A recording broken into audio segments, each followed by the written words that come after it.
Nick here with Nick Strength and Pokemon. And we're about to do what we do best. We're going to open up a crap load of Metazoo Topps Chrome. I hope that's okay with you guys.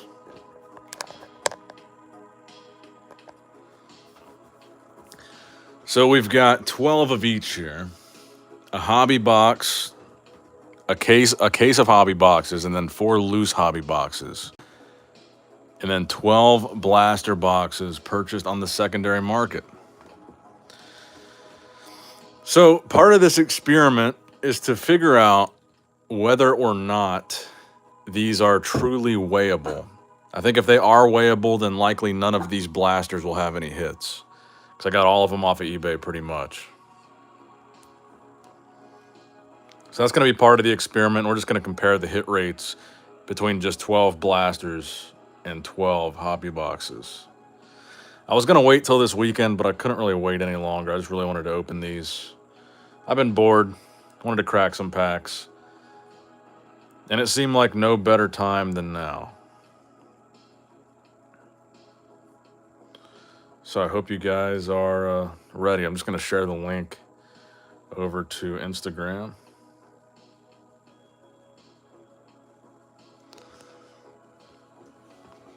I need to pull up the live chat here too. All right, let's see. Okay, we got 9 people in here.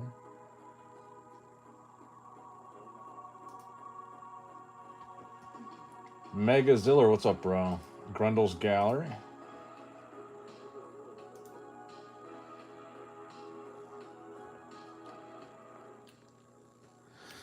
All right. Let me make sure this thing is charging. I'm using my backup phone tonight. But how's everybody doing tonight? Hopefully, with some luck, we will be able to pull a 1 of 1. It's been a while since we've pulled one. We got a lot of hobby boxes here tonight to test this out.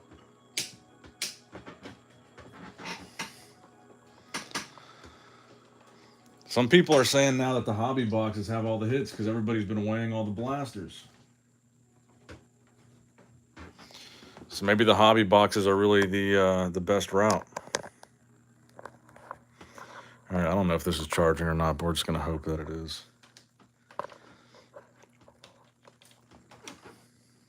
All right. So I think what we're going to do is we're going to start with the blasters because they're smaller and easier and all that good stuff. Oh, congrats on the Redeemable Chaos. Yeah. You were in Argos's chat. I'm probably actually going to redeem that one.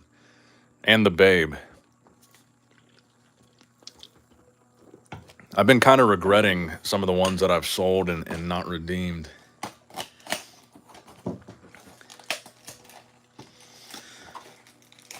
I even pulled the Loveland Frogman Bear Walker redeemable, and I sent it to PSA, and now I'm kind of regretting it because I don't want it in a slab because I want the number or whatever to redeem it for the board. And I didn't really even think about it. I don't know if there's any way to redeem it once it's already been slabbed by PSA. Assuming not. It's been a long time since I've opened one of these blasters.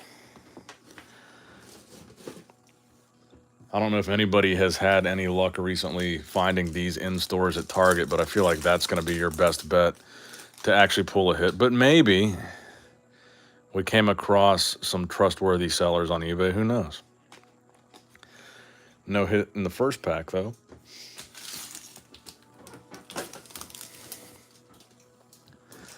I mean, I think it would be pretty easy if you bought a couple of these to weigh them out and figure out if one of them has a hit. So my expectations for the blasters aren't super high, but I guess there is always the possibility that we could pull an X-Fractor Mothman or something that wouldn't really necessarily be weighable. I guess that's the other thing too, is maybe the X-Fractors in the packs might throw off the weights of the boxes and make them harder to weigh. I'm not sure. But I would think that a box that has pretty loaded packs with X fractors, then also has a hit, would be a significantly heavier box.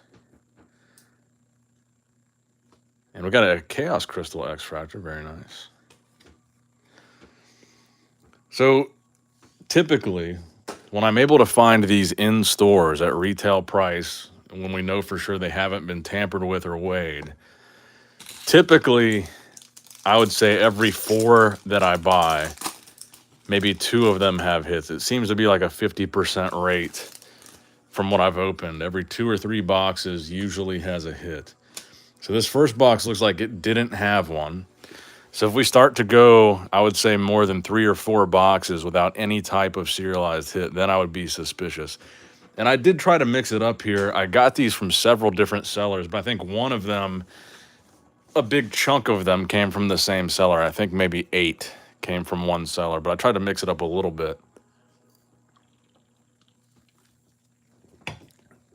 Oh, where's my chat? I need to pop it back out. Where are you?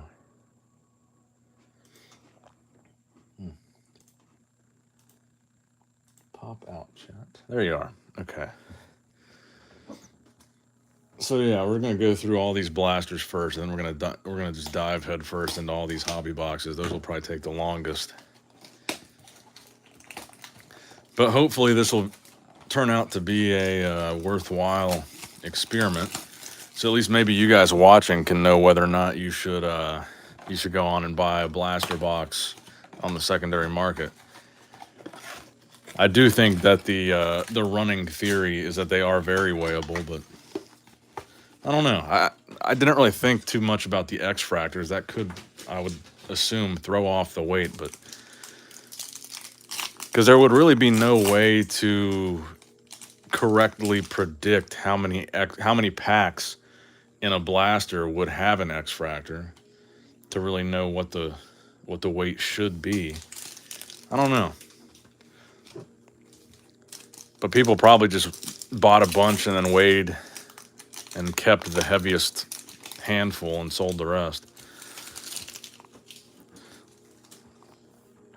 What's up, Aaron Scott? I appreciate that, man. I hope you're having a good night yourself. Nothing cheers me up more than a Metazoo opening, and maybe we should do a Metazoo giveaway as Aaron suggests, because we are going to have quite a bit of Topps Chrome bulk. I think maybe a question that I'll ask at the end of the video to leave in the comment section would be, what's your favorite card, character, or beastie from the Topps Chrome set? Probably have people comment that in the comment section of this video once the replay goes up. And then from those comments, I will randomly generate a winner. I think that might be the way to go. Roperite and Squonk. All right, so first 2 blaster boxes in. No hits. Let's pick a blaster from the other side here. This one looks pretty dinged up. Thanks, bro. I don't know what to think quite yet about the blasters. What's up, Pokeboss?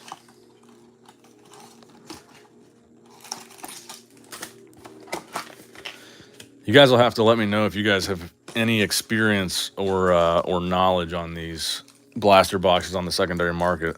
I haven't even tried. I guess I could have just got a scale and weighed the ones that I had when I had fresh from the store boxes and tried to figure out if they were weighable, but I never did.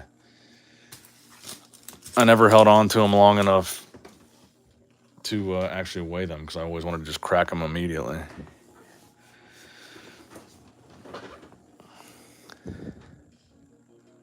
The pup is doing better. He's actually sleeping over here. I'll try to pan over. There's a bunch of his medicine right there. But I keep him on my desk now so he can kind of hang out with me and I can keep a closer eye on him. Are the cards bent, or is that just the reflection? The packs do look a little bit warped. The cards themselves maybe a little bit. They're not bent. I'm in Australia. All mine have been secondary market. Hits have been far better than the hobby boxes. Okay, so even from the secondary market, you've still been hitting serialized cards. Okay, that's good to know. Because up until this stream, I've only ever bought them firsthand, primary market. And the hits were great when I bought them firsthand. So this will be the first time I have been buying them resold. Yeah, in my experience, warping does not affect the grading. A good example of that would be Chris when we went to the first Collecticon. He pulled the Collecticon Mothman from the Nightfall spoiler pack, and he left it out in his car in the hot Texas heat for weeks, and it got badly warped from the heat, and he graded it, and it's one of the only 10s in existence right now. All right, so we're 3 boxes in. Or was that 4? How many do we have left? 1, 2, 3, 4, 5, 6, 7, 8, 9. Okay, so we're 3 boxes in. No hits yet from these blasters. So if we don't have 1 hit out of 4 blasters, I would be concerned. Pretty sure Argus weighed like 240 blasters and found hits in both light and heavy boxes. Well, that's encouraging. Argos is always doing the valuable research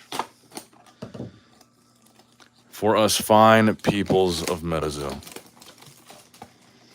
I got to switch it over to live chat again. It keeps going back to top chat. Average hits for me, probably 1 in every 2 blaster boxes. And you've been buying them secondary market, Grendel? Because I've probably opened up hundreds of these things from the primary market, and the hits were great.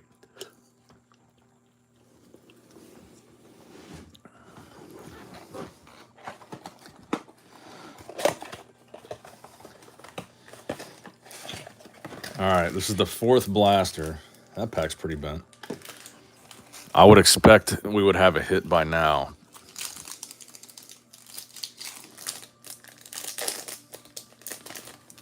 Based on my experience opening blasters anyway.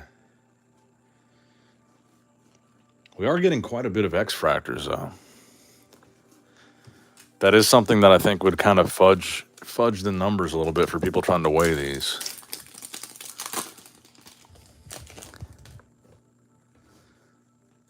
Chupacabra and a Gigi bird. And especially some of these blasters that we've opened where like every pack has had an X-Fractor, you would think that would up the weight quite a bit. Is it me, or did your first ones you bought were getting tons of hit? 100%, yeah. We were pulling the majority of our hits on this channel from the blasters for sure. And I tried to only buy these blasters from eBay accounts that had really high feedback. And by high, I don't just mean the percentage. I mean like a very large volume of sales. Because typically, the higher volume somebody's doing, the less time they might have to weigh out a bunch of boxes for some hits. They're just trying to move inventory if they've got like thousands of sales per month. So I tried to find places in that range. So 4 boxes, no serialized hit. Could you imagine if we open a dozen blasters and go hitless? Not even a X-Fractor Mothman or Frogman.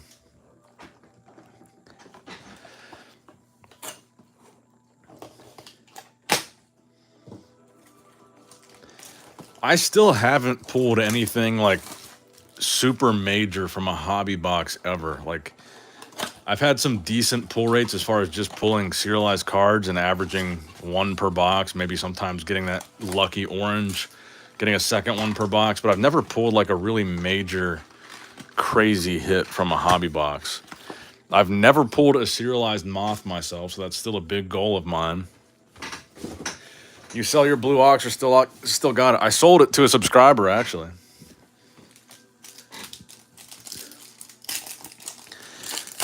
And I think it went to a really, really good home because the subscriber that I sold it to exclusively collects Babe the Blue Ox. And I was looking at, he messaged me on Instagram when he went to buy it. And I was looking at his Instagram, and like every post, he's got like every variation of Babe, every kind of artwork. He collected the whole, he actually collected the whole rainbow of Babes from Topps, like every colored. Oh, we got a hit. It might be a cryptid cam, but He collected every color of the Babe that you could get from all the refractors and Topps Chrome, and he was like a serious Babe fan. His profile picture is a chibi Babe, the Blue Ox. We got a Cryptid Cam Slide Rock Bolter. So I was like, okay, this guy really needs this card. There's no one else I would have rather sold it to than him.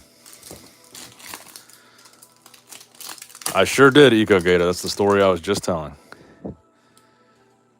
Alien Astronaut and Fresno Nightcrawler. So I don't know if we'll count the Cryptid Cam as a hit yet. We need a serialized card from these. Thank you, bro.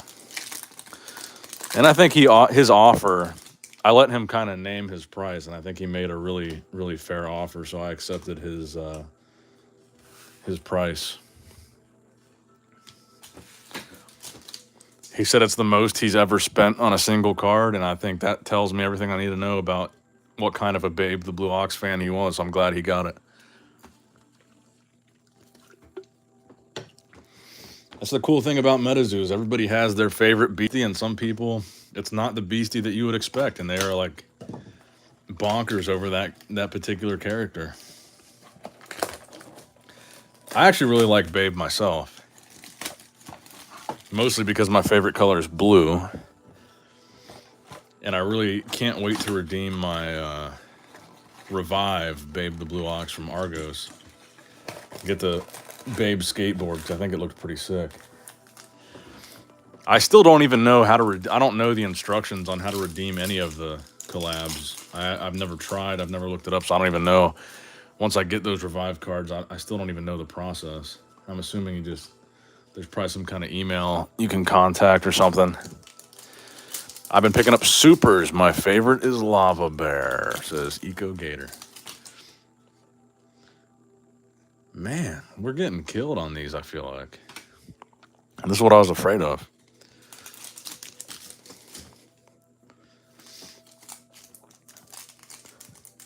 Because I'm pretty sure we did a stream before where I opened up some of my blasters that I had bought on the primary market. And I think we opened up... Ooh, we got something here. Ooh, okay, we got something. So I think last time we did this, I did the same thing. I opened up an equal number of blasters to hobby boxes. Maybe it was like 30. No, there's no way I had 30 hobby boxes. Maybe it was 20 to 20. And I feel like from the 20 blasters, we pulled more hits than from 20 hobby boxes. Chibi Quetzal, Power Up Red. And of course... it's a Kentucky Hellhound, number 15 out of 99. I have pulled quite a few of these. I think I've pulled this in gold like 3 times, numbered out of 50. But okay. This one maybe at least was not weighed. What's up, Mr. Sly? How you doing, bro? Or maybe they just missed this one. Either way, I think this is a fascinating little experiment. And I think it's going to determine whether or not I continue to buy blaster boxes from the secondary market. That's why I like buying hobby boxes by the case, because while I think there might be a possibility you could weigh a hobby box if you really tried to, you can't really tamper with a case. So I generally try to just buy them by the case. Not sure if it's changed, but there was a link where you'd attach a 5-second video of you scratching the code. So you have to actually scratch it, huh? Because I know with some of the first Revive, I don't know if it was just the Cryptid Nation first Revive set, but I know with some of them you could just look at them in the right lighting and you could get the number without scratching it, and then you could still grade the card and probably get a good grade.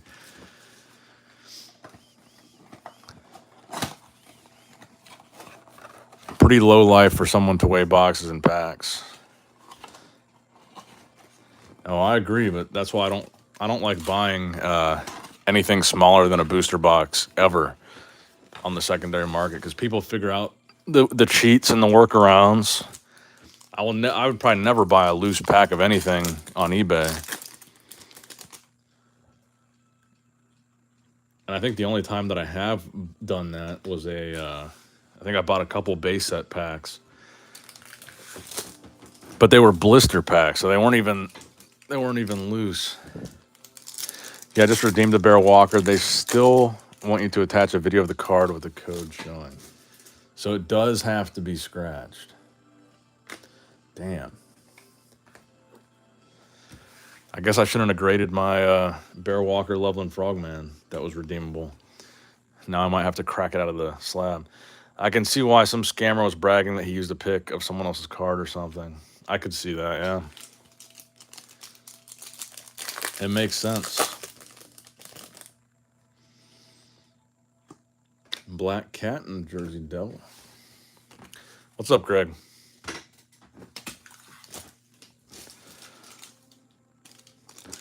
All right, how many boxes of these? We got 5 boxes left. And only 1 hit so far. And I think also a factor was I tried to find the cheapest blasters I could. I don't think I paid more than $35 for any of these. So maybe the cheapest ones were the people trying to unload the ones that they weighed. I won't ever forget Chris's heavy. Oh, yeah, man. The good old days.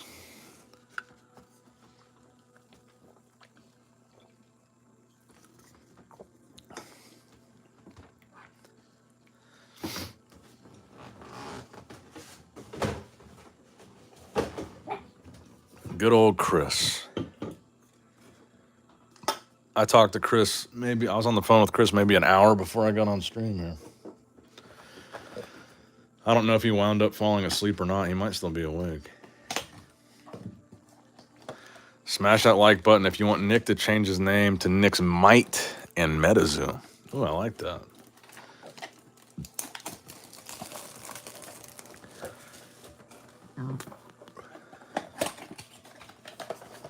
I definitely need to make some merch for this channel, and I was gonna start with 2 options and have a regular Nick Strength and Pokemon shirt, and then have the alternative option with like an alternative logo, a Nick Strength and Metazoo shirt.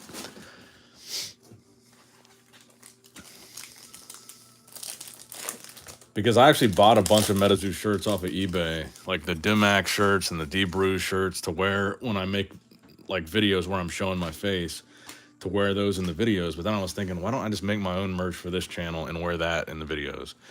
Kind of like what Rudy from Alpha Investments does. He wears his own Alpha Investment shirt every time he records. Death Beam and a Chibi Quetzal. But I think I'd probably do something similar to what Rudy has, is like a small logo on the chest and then a big logo on the back. That's kind of, those are my favorite for my Nick Strength and Power channel. Whenever I make shirts, it's like a smaller breast logo and then a big logo on the back. I feel like those always look the best. Any plans for the 4th or not? I'm not sure yet. It's kind of crazy because all my friends now are either married, having babies, or have moved out of town. So I'm trying to get some people to come over, but I'm not really sure what's going to shake out yet.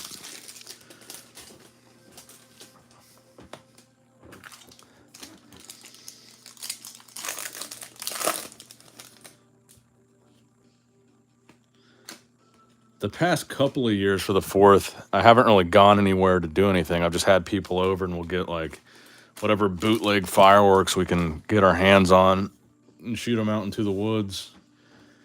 But I don't know if that's probably such a safe, great idea right now with the this air quality, the super dry weather we've been having. Because while I have a pretty decent amount of land, it's not like a big field. It's mostly like wooded area. So anytime we do that, we've got to pick like kind of an area of the woods that has no, has the least amount of brush. I mean, obviously we try to shoot them straight up in the air, but they're going to be landing in the woods for sure. Yeah, we have fire bans here in Ontario. Yeah, I've been holding off, man. I've got a pretty big fire pit in my backyard, and I obviously have a lot of Amazon and eBay boxes coming in, and I've got cardboard in that fire pit just piled up. It's like taller than me, just a giant pile of cardboard. And then a tree fell in my driveway a couple weeks ago, and I just chopped that up today, and I threw that in the fire pit. And I really want to burn this fire, but it just doesn't seem like a very safe idea right now. The past like 3 days here in Ohio. Oh, nice, a gold, but it's a Ben B. So there's our second hit from 12 blaster boxes. So I still feel like the hit rate here has been reduced. But every day here for like the past 3 days here in Ohio, you look outside and it looks like there's fog. It looks like there's mist, but it's just the haze from the air quality being so bad and this from these wildfires or whatever. It's been weird weather here lately. It just doesn't seem like a great idea to spark up a 7-foot tall bonfire in my backyard and then light fireworks a couple days later.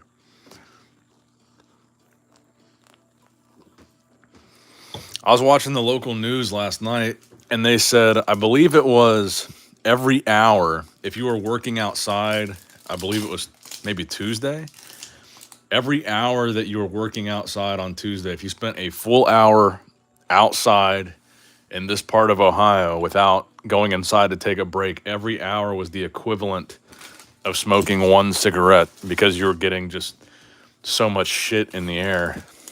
So many microns or whatever they were calling it of just toxic particles.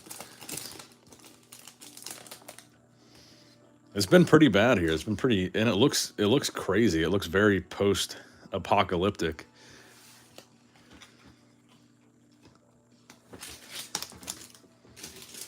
What's up, Team Rocket Rob? How you doing, bro?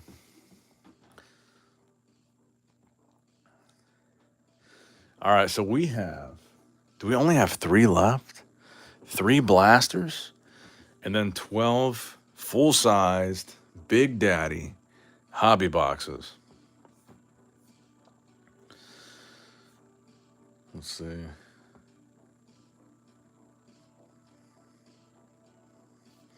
Oh, Chris did text me. Hold on, let me talk. Yeah. He thinks I blocked him.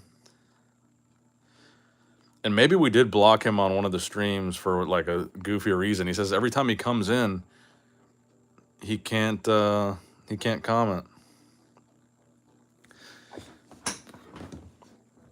Nick, you ever get your metal Charizards graded from Celebrations? I did. I graded them with BGS. I think in total, I probably graded 6 of them with BGS because PSA stopped grading them. And I think the highest BGS grade I got was an 8.5, which reminds me because PSA did recently say, right, that they're now grading the Charizards again. So that does remind me, I think for my birthday, one of the things that I forgot to buy was a couple Celebrations Ultra Premium collections to get some more gold Charizards to send to PSA. Thank you for reminding me, bro. I don't know what it is, but I've become like very... Why am I opening this? We haven't even finished our hobby boxes. I've become like very picky about my slabs, and I just only prefer PSA now. I've sold almost all of my Beckett slabs, except for I think I've got a BGS 10 Evolutions Charizard. I'm trying to look at my wall right now. I've got my display case over here. The only CGC card is a bodybuilding dumbbells that one of you guys, man, I wish I could remember his name. One of my subscribers gave it to me, and then I got it graded and kept it in my collection. So I haven't sold that one. That's the only CGC card I still have because for whatever reason, at the time I was grading with CGC, I guess PSA was shut down. So I've got, yeah, it looks like I've only got the BGS Charizard 10 and the BGS Charizard 8.5. That's all I'm seeing. I did recently have a BGS 9 starter deck Kaiba Blue Eyes, but I finally have cracked enough sealed starter decks that I finally graded a PSA 10 starter deck Kaiba Blue Eyes. So I sold that 9 after I graded that 10. I forgot what Chris's name always was. I think it was just Chris. It was an orange icon like yours, Atlantis. And I think it would just say Chris.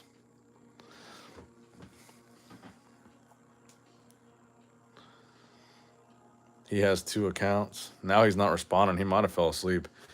He texted me at 10:54 and said, "Are you live?"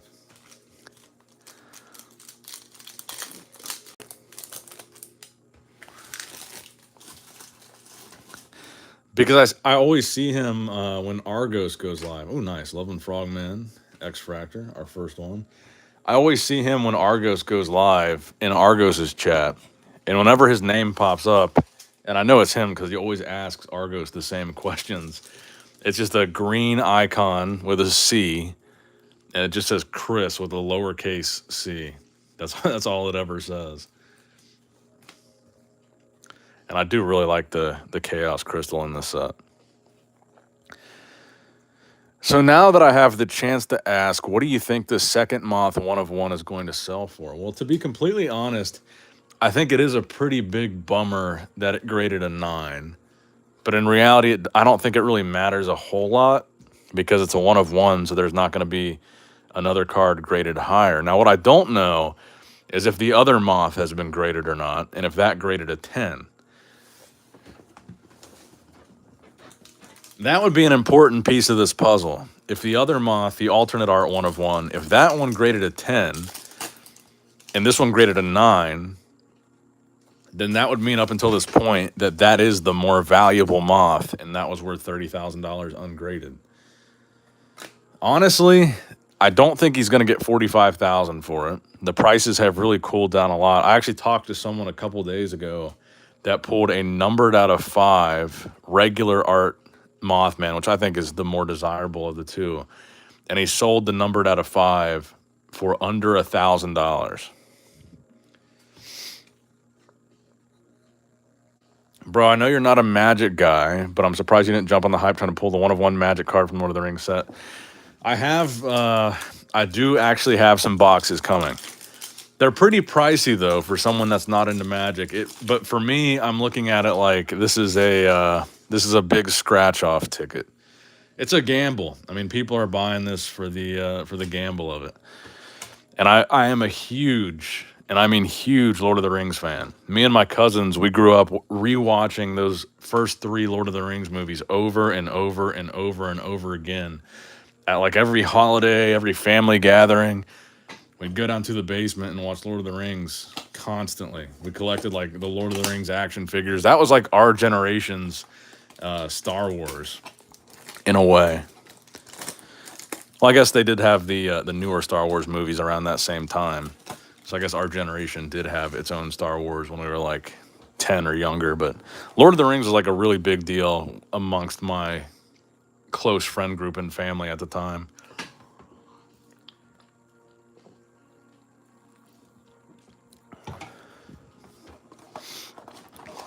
All right, so we've opened 10 of 12 blaster boxes with only 2 serialized hits, 1 cryptid cam, and 1 really good X Fractor that I really like is the Love and Frogman. So we'll count that as a hit for me personally. But so our average right now is 1 hit out of 5 blasters, which I would say is well below the average of if you get them primary market. It's also hard to find the 1 of 1. You can get hit by lightning more often before pulling it. The chase is dangerous but fun. But if I'm not mistaken, there's other serialized rings too that are going for like tens of thousands of dollars, correct? And they're not even 1 of 1s, are they? They're numbered out of 10 maybe? Did you see that someone is selling a Wilderness Golden ticket on eBay for like $80K? Oh, there's a Mothman, but that centering is atrocious, my guy. Nick, you turned 30 or you're about to? I just turned 30 in May 11th. Yeah, I saw that. I forget what the guy's name is. He's been in the chat before, the guy that pulled that golden ticket. And it might very well be worth $80 or $80,000 depending on what could you redeem it for? It was like a stock option in the company. It could conceivably be worth that. Hyperbole. Yeah, that's his name.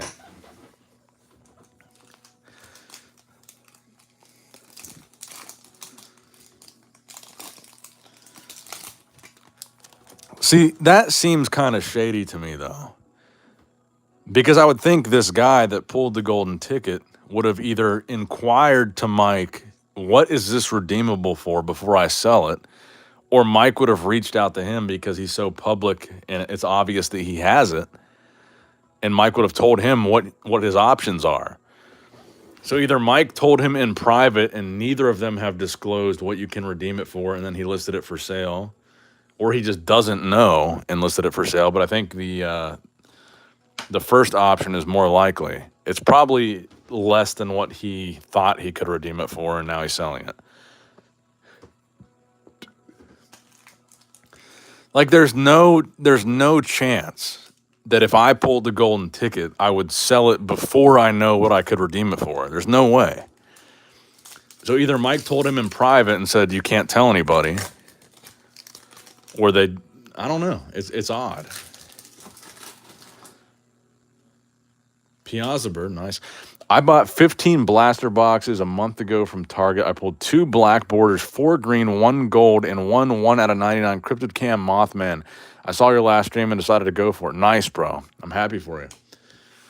I haven't had that same luck here tonight with these blasters, but I have a feeling that these hobby boxes might be holding something special for me.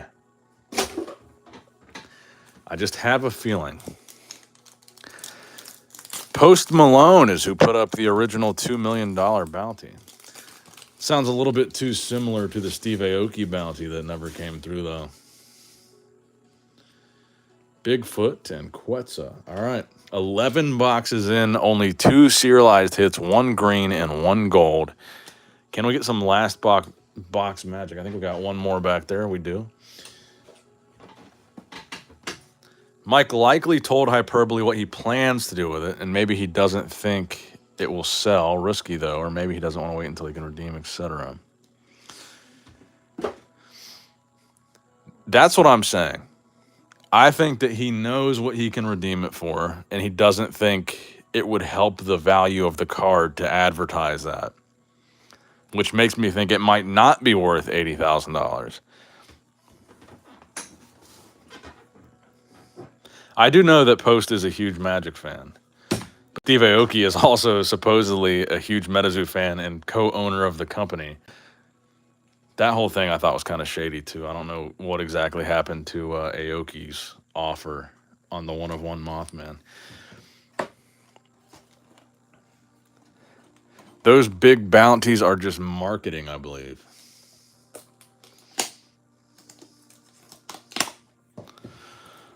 Aoki was a scam. Was it a scam perpetrated by Aoki or by someone on his behalf that didn't actually represent him? There was a video somewhere of Post Malone. Oh, I've seen that, of him opening Metazoo.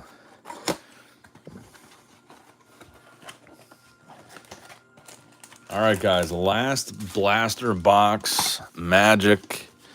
Then we're going to dive into some Metazoo Topps Chrome hobby boxes, of which we have 12. So from 12 blasters, it looks like we might only pull 2 serialized cards, unless we got some heat in this last blaster. First pack, not even an X-Fractor. I was hoping we could at least pull an X-Fractor Mothman.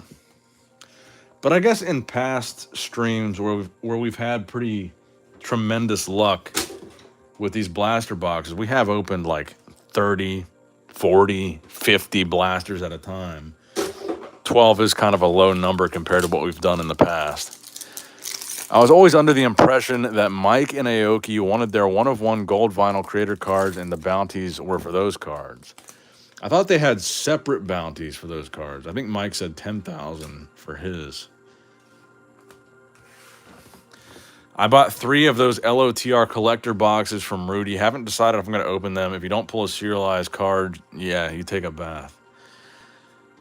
That's why I was reluctant to invest very heavily in them.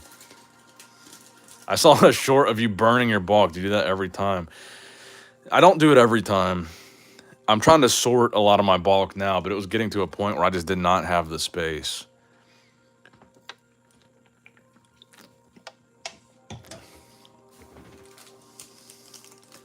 I actually haven't burned bulk in a while because I've been opening, believe it or not, I've been opening less stuff. And I've been opening mostly Chrome. And I like the Chrome cards so much, I can't bring myself to burn them. So I've been trying to make binders out of them. I was telling the chat last time, I buy those big, like those giant card guard binders that hold like 900 cards. And I just jam those things full of my, oh, we got a hit in this last one, and it's a gold. Okay, so we might go 3 for 12. So that would put us at 1 out of 4 odds. Metazoo battles. Ding bell. It's not a gold. Of course, it's a Kush Taka. Not even a gold rare. But okay, that's not horrible. 28 out of 50. We're going 1 out of 4 boxes. 1 out of 4 blasters had a serialized card. So not terrible, but I still don't think that's as good of a pull rate as just regular first primary market blasters. Okay. Let's scoop these up here. Centering on this is not horrible. I might have to grade this one. People with money never pull fast ones. Always misunderstanding. I don't know what that means. Oh, with Aoki, you mean? I think the issue with the Aoki thing was I don't think he ever actually made the offer himself.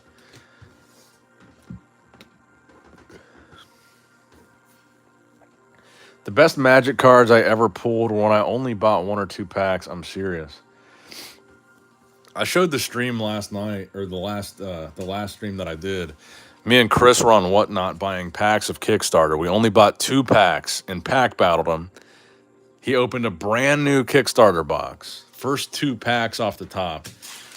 Chris gets the first pack. Chris pulls a Mothman immediately. Full hollow Kickstarter Mothman. And I pulled like a reverse Chibi Quetzal or something like that. Chris has insane luck on stuff like that. If we just open a couple of packs, Chris will dominate. But if we're opening like a booster box versus a booster box, he never wins. But on stuff like that, Chris always does really well.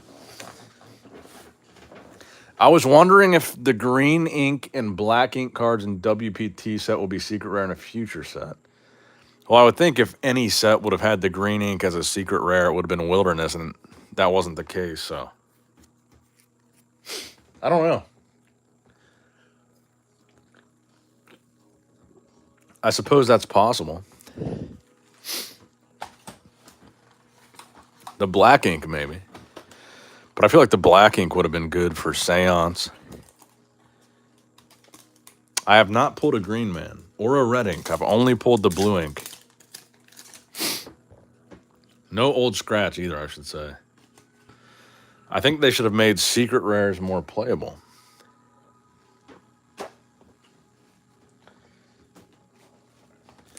I feel like now that they've got the online play. Wait, is it true that now you can go play the card game online? Because now I think I should learn how to play the game. I've got so much Metazoo bulk that I feel like I could build like any deck that I could possibly imagine. What exactly, can someone explain to me what exactly is the Metazoo Play Network? Where you can redeem like for real prizes on the Metazoo Marketplace. I haven't really been following along closely enough with the Metazoo Play Network.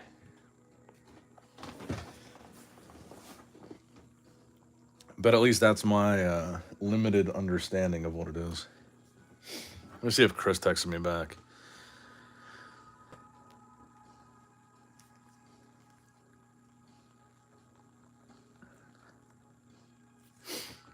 I gotta see here.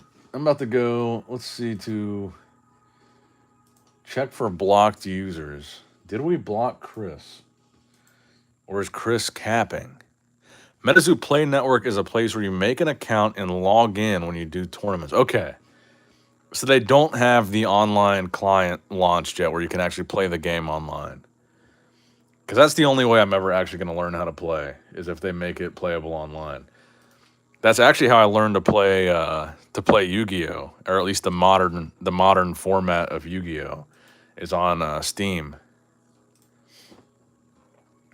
Otherwise, I never would have learned how to play that. Okay, my channel. Channel settings. I don't think I can just... Let's see. Studio. Settings.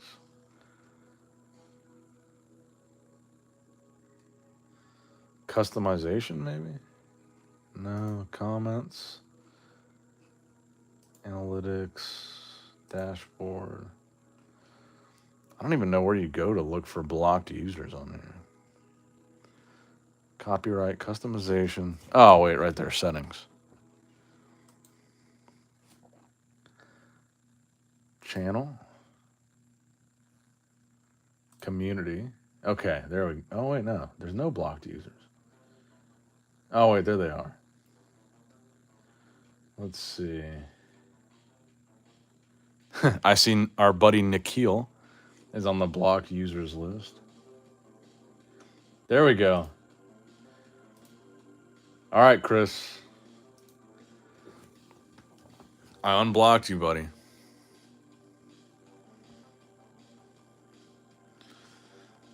Chris was definitely in the blocked users there, but now I've set him free. There are definitely more blocked users in there than I thought.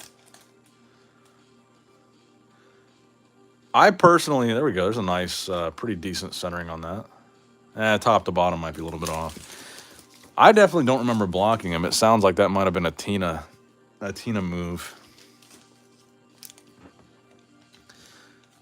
I'm sure he probably said something. Oh, yeah, maybe Laura. Chris definitely has a track record of saying some wild shit. Yeah, that's why it took me so long to scroll through them, Greg, is it was a lot of like very long usernames that were just like spam website names and then a bunch of emojis and shit. I don't think I even have a red border moth from all the boxes I opened from Topps. Yeah, I honestly haven't pulled that many for how many boxes I've opened. I still think that just the regular red border Mothman is going to be $100 card in a PSA 10, and I think it's going to stay there for a while. I think people will be surprised at some of the value in some of these cards in a 10. I really do think just the regular Chrome Mothman will be right around $100 in the 10, and I think it's going to stay there.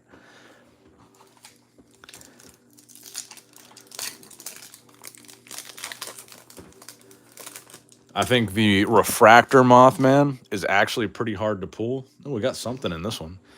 And I think that card will hover around 150. I think the X-Fractor will hover around 200, 150 to 200. Ooh, nice. Okay. That's a very nice serialized hit. I've pulled, honestly, had I kept these, I've pulled a green, a gold, and an orange. Chaos Crystal Cryptid Cam. I haven't pulled a black or obviously a Super Fractor, but I've pulled those three rarities of this card and a Cryptid Cam, and it's a beautiful card. And it's number 50 out of 99. Nice number. It's a good hit. I like that. I think I just sold my orange Chaos Crystal this week on eBay. It just sold, and I think it sold for like 130. My orange Chaos Crystal Cryptid Cam. People love the chaos, man. I have this vision that Metazoo will make a cartoon series anime and it catapults it. I could see that. I don't know, man. I'm still very... the over-promising thing. I feel like I try to lower my expectations now when anything Metazoo is announced.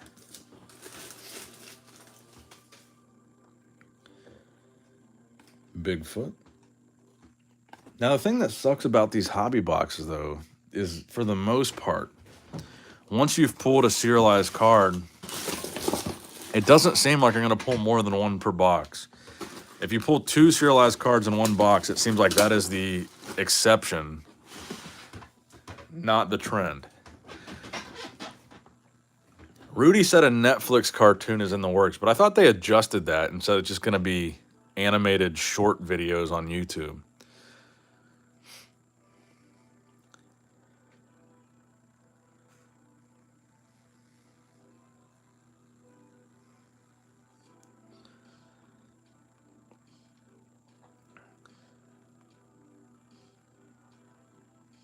Damn, Chris is so bad at texting back. In that brief hiatus where I just kind of sat there and texted, that could be a good opportunity to like the video. We still got a lot of boxes to go, folks. We're on our first hobby box out of 12. They're starting with the shorts to test for the TV show, I think. Okay. Fair enough. Oh yeah, I saw someone on the Facebook page said that they heard that Arby's was starting their Metazoo promotion today. Was there any truth to that or not? Forgot to ask. Definitely well-placed shots fired at Mike, but did he respond to you? No, he did not. Nor do I really expect him to. I mean, I don't think I was really coming at his throat. I think I was just making some valid concerns that a lot of people have. And honestly, like I said in that video, I like Mike. I've never really had an issue with him. I've never had a negative experience with him, and he's never been rude to me or dismissive to me. Or I've made videos in the past that weren't like super complimentary towards one thing or another with Metazoo, and he's never said a word to me. I haven't seen that side of Mike that so many people seem to have an issue with.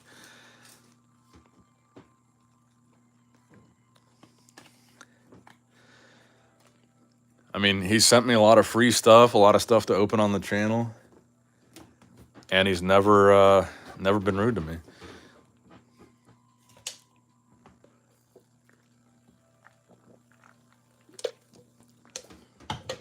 But that's kind of the problem. I think they need to respond to some of this stuff.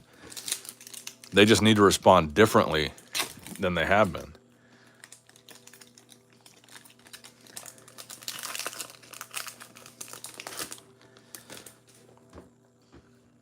They need to kind of tell people, like, look, especially some of the people that aren't like, the people that are legitimately not haters of Metazoo, the people that are genuinely upset about maybe they feel wronged because their product was late, or they were treated unfairly, or they didn't hear back from customer service, or maybe Mike really was rude to them. Those people, I think, need at least some kind of acknowledgement.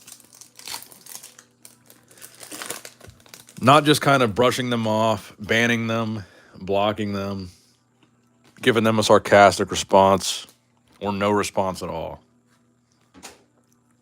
I think they need to come out and say, hey, we hear you, we're sorry, we're going to do better, and say you're right.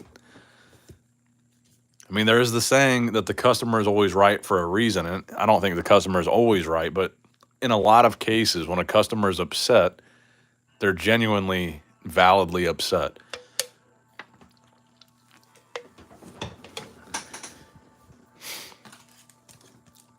Because they're not buying something from you because they hate you, and I think people need to keep that in mind.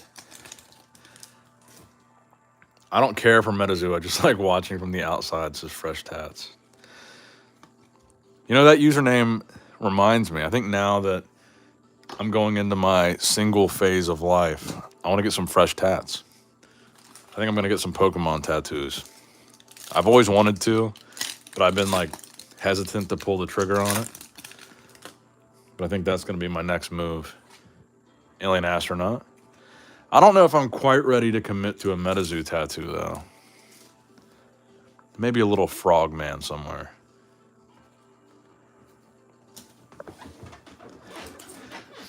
I've kind of always wanted to do a half sleeve, or maybe even a full sleeve, of just like 90s nostalgia, like the original Game Boy on there, Maybe like a Charizard, or maybe the Charizard evolution line on there, because that was always my starter. That was my favorite starter, my favorite evolution line, my favorite card, my favorite Pokemon in general.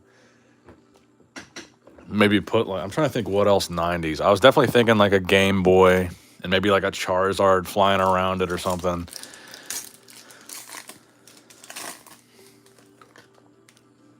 Yeah, oh, okay. I announced it on the last stream just before anybody would ask about it, but yeah. So we got 2 serialized out of 1 box. That's actually really uncommon. So that's pretty decent. Even though the Chaos Crystal was pretty good, this isn't really that great of a serialized, but that's pretty uncommon, so that's pretty good.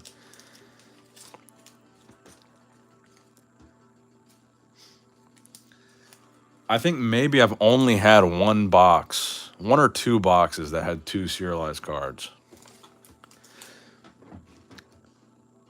Hold on, I need to catch up with the chat here. I accidentally moved it when I unblocked Chris. I'll link you a good Pokemon artist. I think she's in New York. Absolutely, bro. And I want to get these touched up too. The guy that I had do these was a guy that I went to high school with, and I always thought he was a really talented artist. We worked at the pool together. He was a lifeguard. I was a lifeguard, and he was always drawing on like napkins or on like just on random little pieces of paper while he was sitting up in the lifeguard chair. And he always had like these really good. He's like naturally a really good artist, and he was always drawing as long as I can remember. And this was like damn near 20 years ago that I was working at the pool. And so he finally became a tattoo apprentice. Then he became a tattoo artist. Then he finally got his own studio, and I had him do these. And I think he did good, but he doesn't really specialize in. I want him to touch these up, but he doesn't really specialize in color tattoos. And I want something done in color, so I'm definitely gonna have to go to someone else for that, for these Pokemon ideas that I have.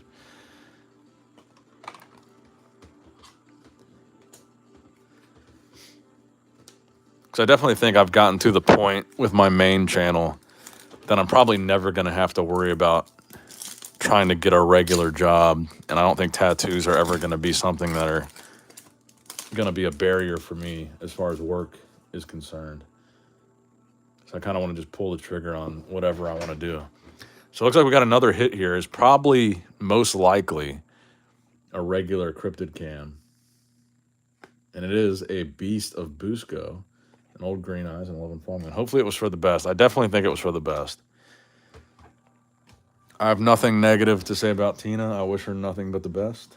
And we are on to the next chapter of life. I was once banned for 24 hours in the Discord for using the poop emoji. Meanwhile, Metazoo has Metapoo set. LOL, clearly the moderators don't have the same sense of humor as Mike. For using the poop emoji. That seems a little extreme.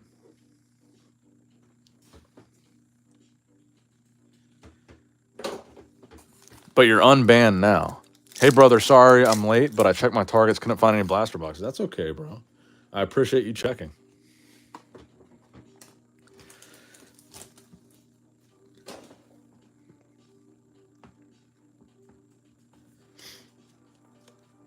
I didn't think at this stage in the game you would have any luck, because I haven't seen any at Target in a while. And I'm still not completely sold that they are unweighable based on what we just opened. So I'm not completely sold that buying them on the secondary market is a great idea. But we'll see. That makes me happy that I've been buying these hobby boxes. And I've still got more coming, so we might do another stream this weekend. I think I've got a couple more hobby boxes and a few more blasters. I'll have to check my eBay orders and see what all's in there. Then tomorrow in the mail, I'm finally going to be getting my numbered out of 5 Loveland Frogman signed by Poncho. It finally got back from the eBay authenticators. So tomorrow, or maybe Saturday, I guess it'll be, I'll be sending out my next PSA submission with that card included in it. So I'm excited for that one.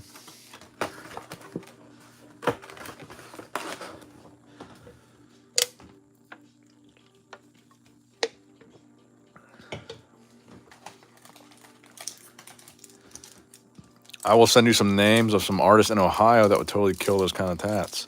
For sure, bro. I'd appreciate that.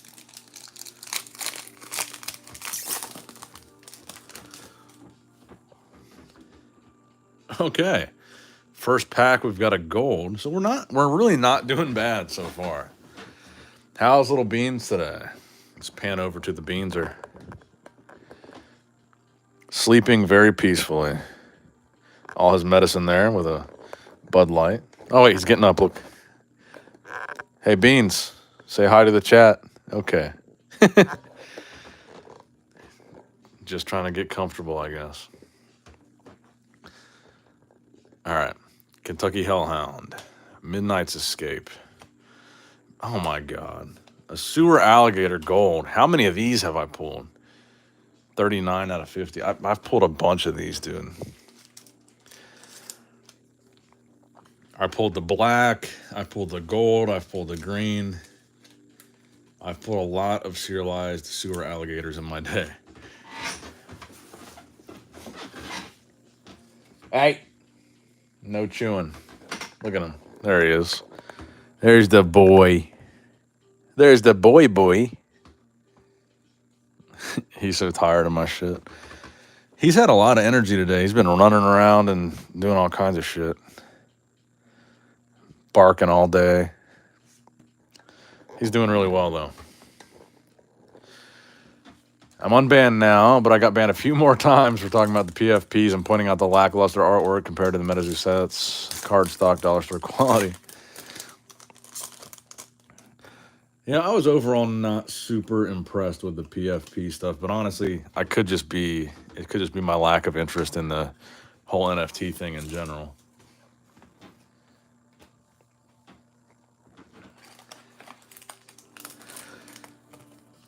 But yeah, I actually had to calm him down today because he was running around and doing somersaults and trying to run up the stairs to the bed, which he's not supposed to be doing because he can stretch out and tear his incision scar. But honestly, I don't know how long like the average time is for that scar to heal.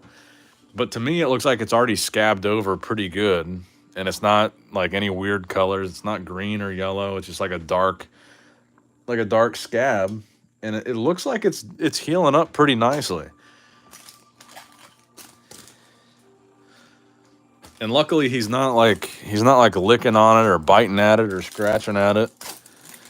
But it's like the high energy rolling around and somersaults and shit like that I'm worried about it kind of ripping open or something. But I don't know how likely that really is.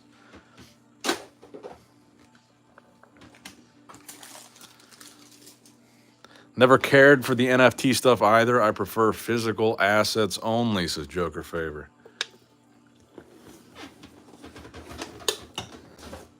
I agree with you there. Physical assets is the way to go. After watching your videos, I went back in the Discord, and you're right. Even typing PFP is not allowed. It's crazy, but good news. I think PFP cards can be redeemed July 1st. That's crazy.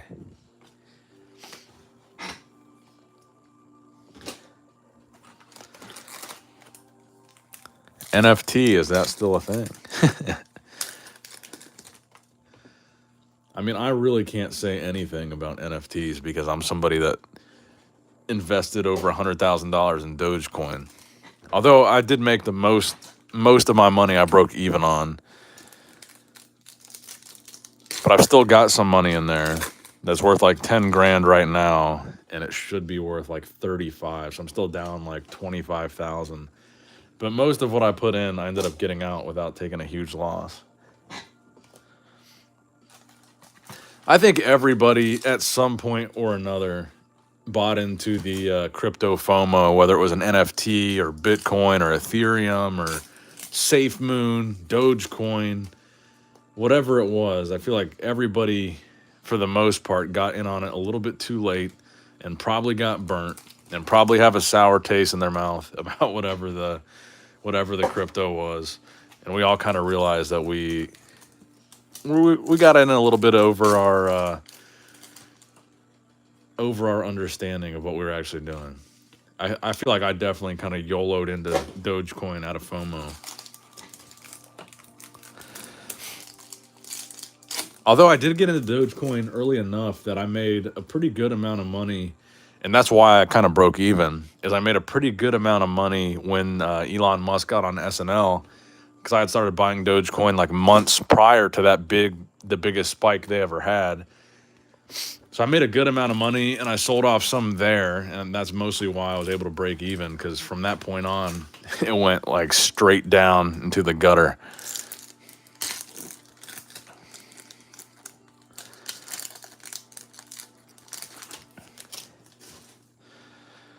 It's basically just hype on a blockchain.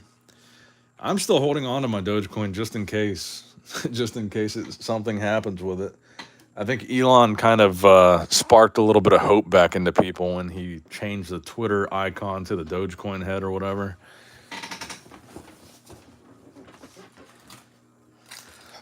And I think right now there's a big uptick right now in Bitcoin actually, and I think Dogecoin is up today too.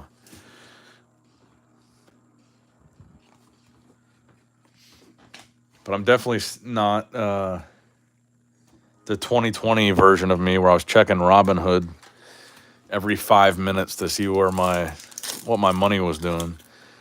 I check it like once a week, and usually I get disappointed, and then I don't want to check it again. Lizard Man.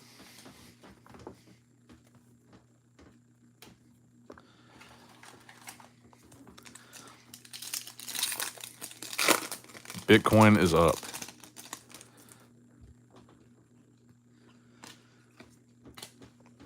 It's kind of cringy because I still subscribe to a lot of I followed a lot of Bitcoin and Dogecoin like YouTubers. And I think the Dogecoin ones are a lot more cringy, but I followed a lot of those guys at the time, like 3 years ago when crypto was huge. And they still make videos like every day. The next big Dogecoin pump is coming. Dogecoin to $100. Dogecoin will make you a millionaire. And it's kind of cringy because they've been wrong for 3 years straight, and they just keep making videos until one day I'm sure there will be a big surge and they'll be right. And then they'll say, I've been telling you guys all along. But they're like, buy it now. Dogecoin will make you a millionaire. Here's XYZ, just random arbitrary reason that Dogecoin is going to spike and you're going to make millions. And Elon vaguely referenced Dogecoin today. You're going to be a millionaire. It's like, they're so cringy and stupid.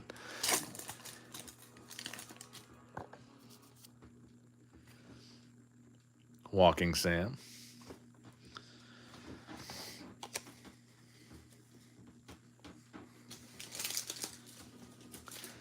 Nick, you should take 100 screenshots of your Babe 1 of 1 and sell it as a PFP, and send out bulk boxes of Topps Chrome with no guarantee they will pull the card in the screenshot.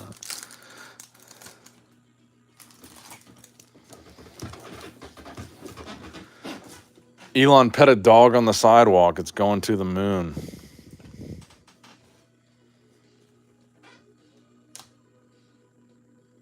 That is the type of shit they say.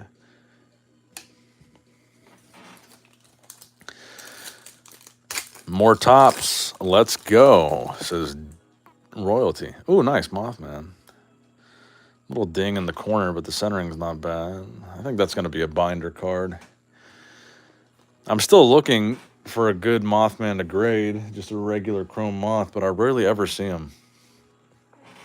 Centering's always bad.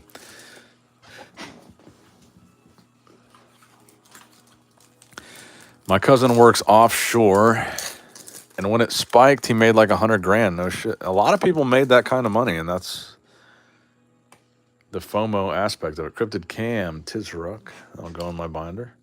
And a baby, the Blue Ox.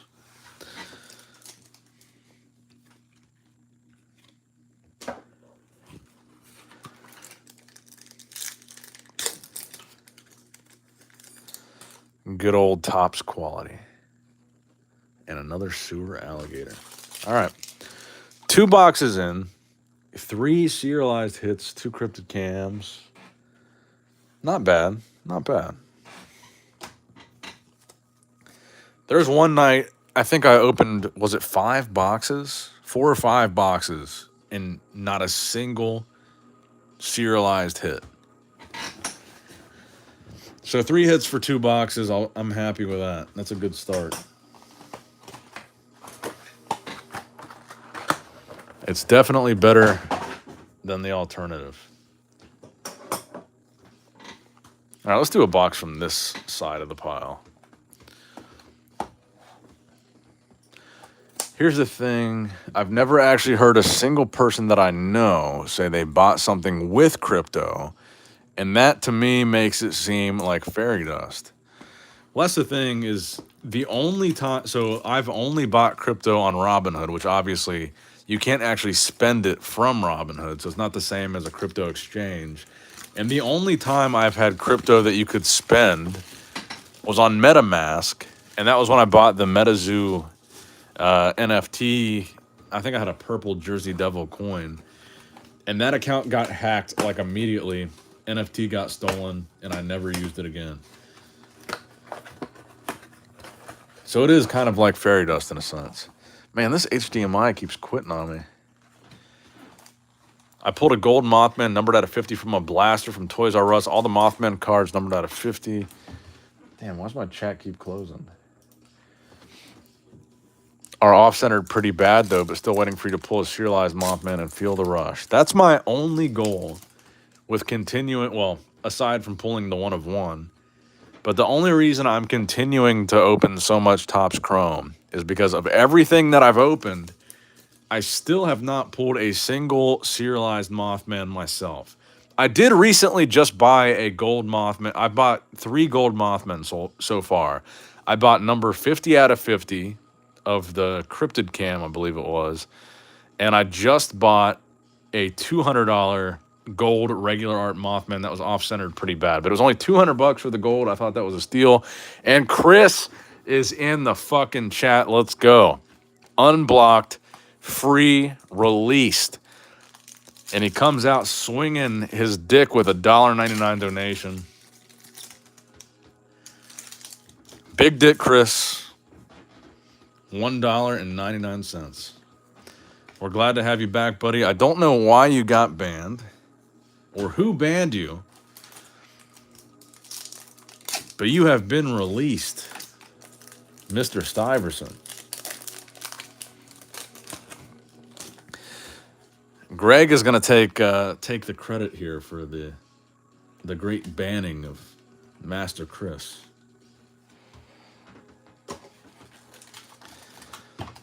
Frog emojis in the chat for Big Chris.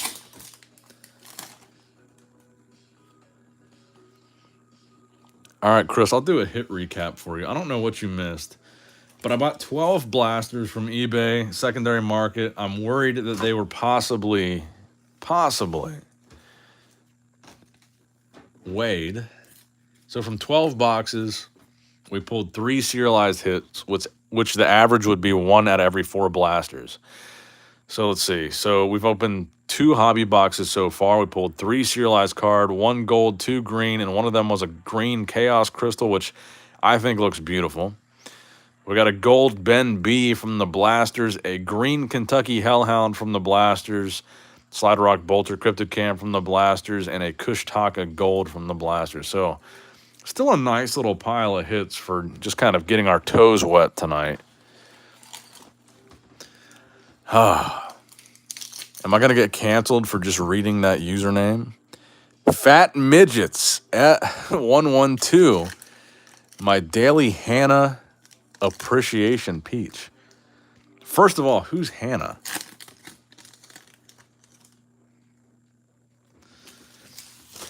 Chris, I have now pulled a gold Cryptid Cam Chaos Crystal, an orange Chaos... that's a tongue twister. An orange Cryptid Cam Chaos Crystal, and a green Cryptid Cam Chaos Crystal. So aside from the black and the Superfractor, I've got at least half the rainbow.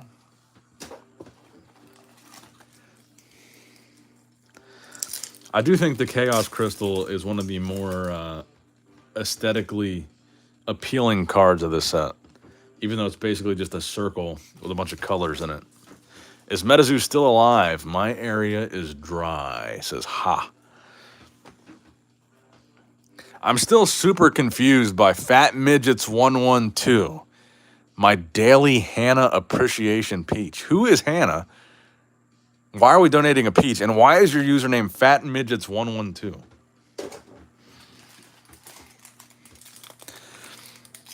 That would make a nice collage of crystals, says Chris. I'm thinking about making a Metazoo coffee table. Just taking like a bunch of bulk, laying it out on a coffee table, and like spreading some kind of, not polyurethane, but what's the other one called? Resin? Pouring like resin over it and making like a nice shiny Metazoo card tabletop with all this chrome bulk. I could really make one with refractors at this point. I was gonna say, I felt like he's talking about Laura.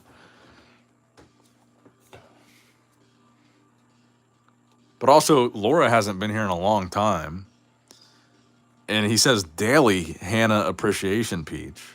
And I haven't seen this guy. I haven't seen this guy in months. So he definitely hasn't been posting his appreciation peach here daily.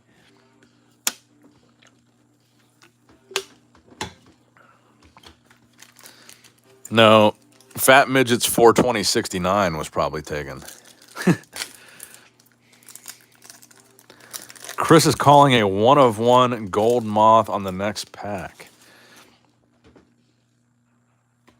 We pulled a Tizharuk, so not quite a 1-of-1 gold moth, but more of a 50 cents or less card.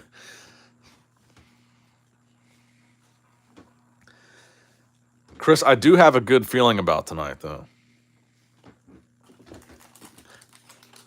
These hobby boxes tonight, I think, will be some of the better hobby boxes that we've opened. We've still got, what, 1, 2, 3, 4, 5, 6, 7, 8, 9, 10 boxes, including this box. That's 200 packs. Out of 200 packs, if we don't pull something worthwhile, he's roasting his chat.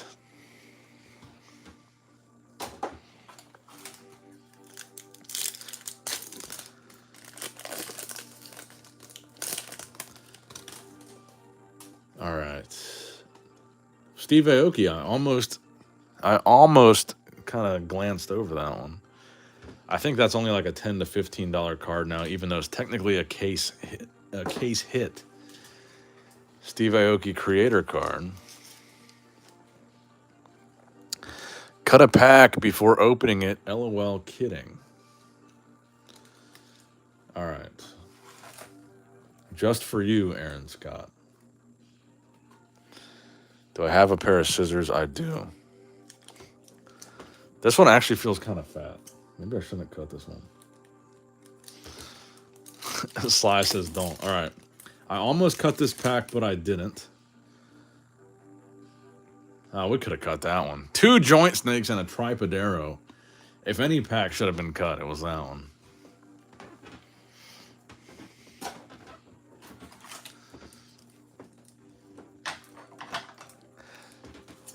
All right. Aaron, if this is a 1-of-1, this better go viral. Aaron Scott wants us to cut a pack before we open it. What do we got? Is it a 1-of-1 Mothman? We're taking the risk tonight. We got a snow snake, a Minnesota Iceman, a Kentucky Hellhound, and a sliver cat. My man, Aaron Scott.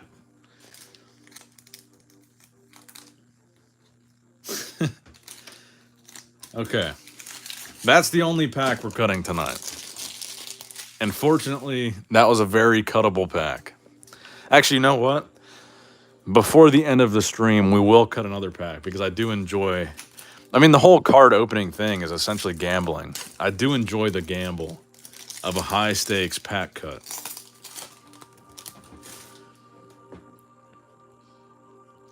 And I mean, honestly, if we did cut a 1-of-1, it might be worth the views that we would get from cutting it.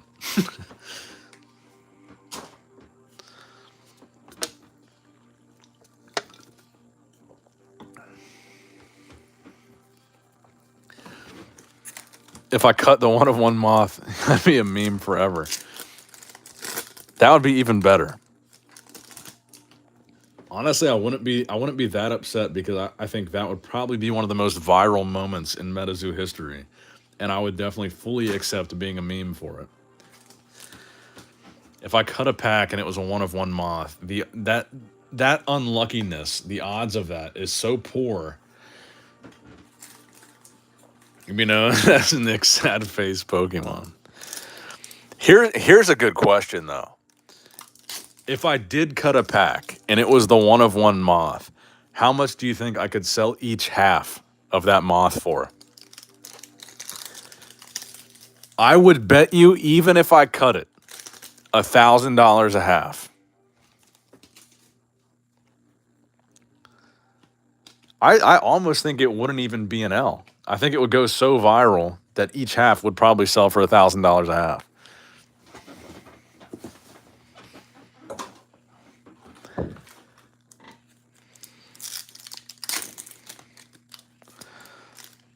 Although obviously it would be worth significantly less. Ooh, okay. We're doing good on these boxes, man. So we already got our serialized hit, didn't we? Out of this box, or did we not? Or was the sewer alligator the last box? But we got one in this pack.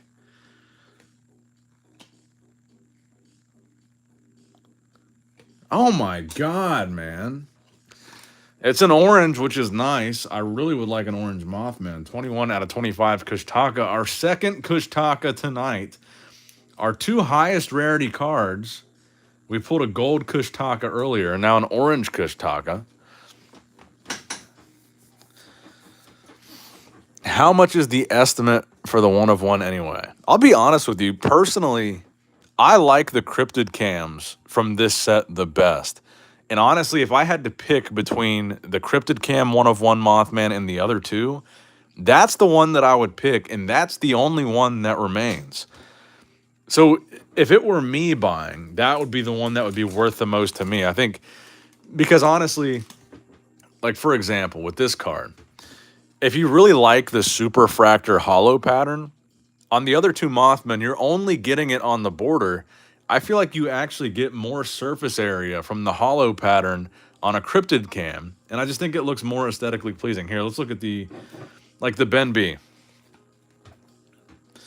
Look how much surface area of the actual refractor you get on the cryptid cam versus just the border. I think this looks better. And I think if you had a superfractor background, a gold superfractor background on a Mothman cryptid cam, I think would look gorgeous, and that would be my preference. So if they sold the first one, because the cryptid cam will be the alternate art, if they sold that one for $30,000, I think the cryptid cam would go for at least $30,000. I think 45 at this point is probably a little bit of a Hail Mary. Okay. So we've got another hit here. All right, we definitely already pulled a regular cryptid cam from this box. So this might be a serialized cryptid cam, which means we're doing fucking phenomenal. All right, Quetzalcoatlus, just regular. Okay. I thought it might be serialized, but it's not. Cryptid cam will most likely grade a 10 also. That's true. I did see someone post recently on the Facebook page. I think, was it every cryptid cam they submitted got a 10? Some were serialized, some were not. But compared to their other submissions, the cryptid cams seem to be the best grading. I like how Chris just donated $1.99 and just bounced, and we haven't seen him since. Funeral Mountain Terrace shot.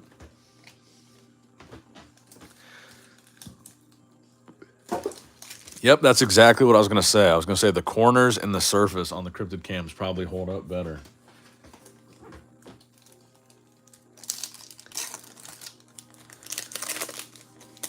And honestly, I think they look better. As far... Oh, there we go. Damn, man, I just touched it right in the center. I didn't want to get a fingerprint on it. Loveland Frogman, pretty decent centering. I will grade this one. I think Chris believes that I actually banned him. I don't think he does.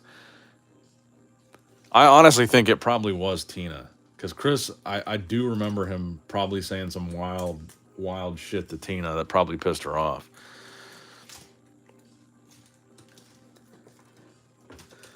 Chris definitely has a history of rubbing girls that I've dated the wrong way.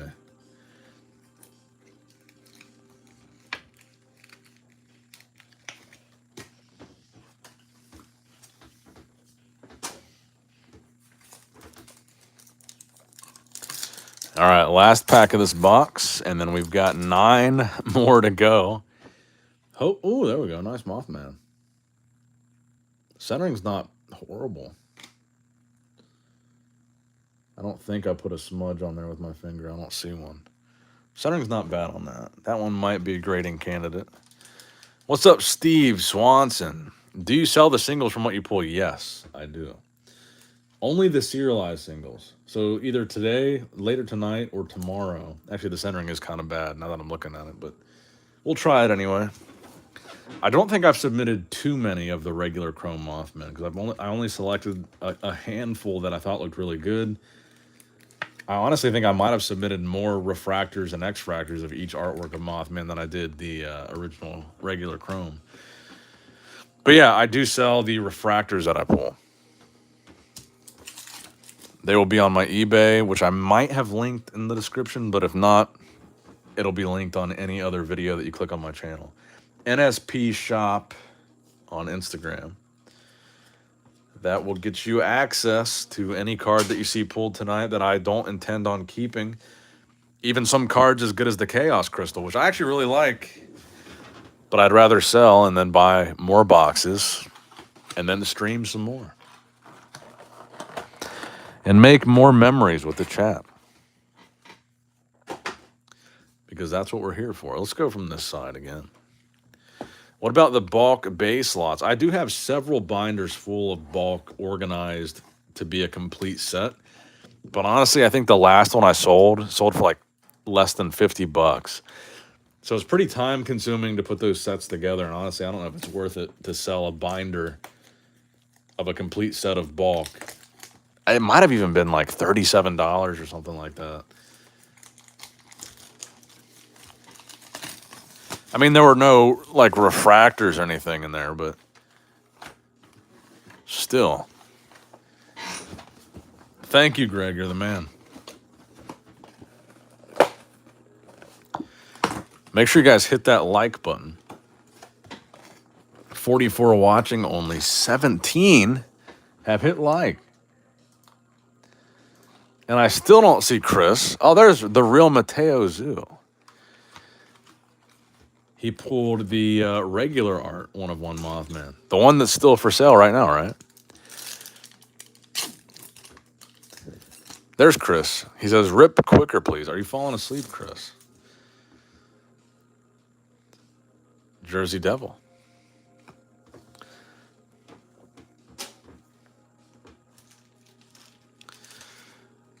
Nothing crazy so far tonight, Mateo. We opened 12 blaster boxes that we bought on the secondary market. And from those 12 blaster boxes, we pulled 3 hits, 2 greens, 1 gold. So we averaged only 1 hit per 4 blasters, which I think is pretty below average for the blasters. And then we've opened, 3 boxes so far? And have we pulled 5 serialized from 3 boxes? Nothing crazy, though. I would say our best pull is probably the green Cryptid Cam Chaos Crystal tonight. But we do have 9 boxes, hobby boxes, remaining.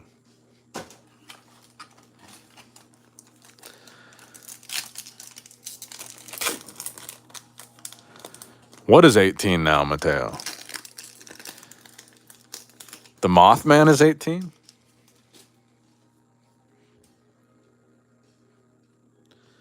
Joint Snake. 9. Oh, the 18 likes, I was going to say. Yeah, Mateo is the man. He's a Metazoo legend now. Mothman Mateo.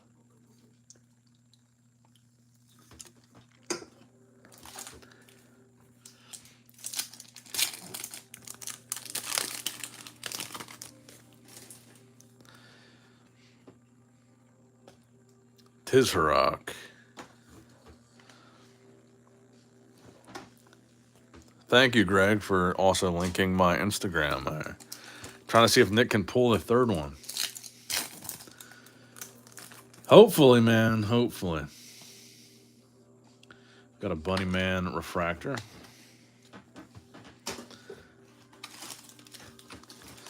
I honestly feel like I've probably opened more personal boxes and packs of Topps Chrome than I think anybody on YouTube, at least. There might be people that have opened more that were doing box breaks and selling the packs. But I think as far as personal rips, I don't know if anyone has opened more than I've opened on this channel. Frozen people.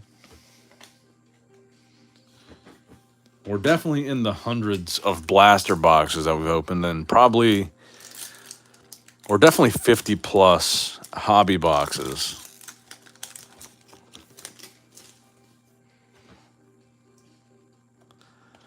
Which realistically is not that much money. 50 plus hobby boxes is probably still less than $5,000. So we're not talking like crazy money, but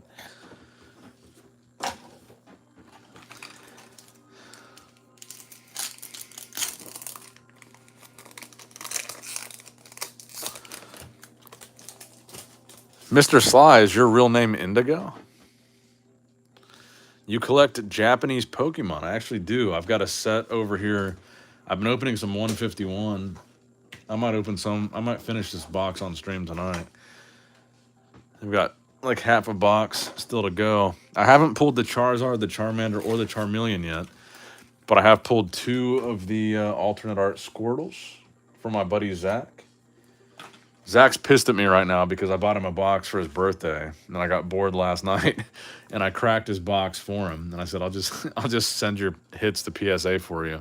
So I pulled a Squirtle from his box and a Squirtle from mine, and I'm gonna send those to get graded. But I have not pulled. I did pull a Charizard. Hold on, let me look. I pulled a Charizard, but it wasn't the one that I wanted. What was that about playmats?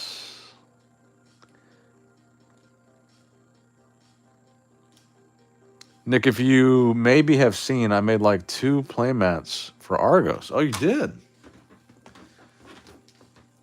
I have not seen. So did you draw them? You made the original artwork yourself? I would commission you to make one for me, bro. Can you DM me on Instagram and show me which ones you made? This is the Charizard I pulled. I don't know if it's worth anything or not, but it's not the one that I was looking for. And I pulled this Pikachu, which looks like it's probably a decent hit. The new fan art blisters just released. Man, I've got a bunch of stuff that needs to go to PSA over here.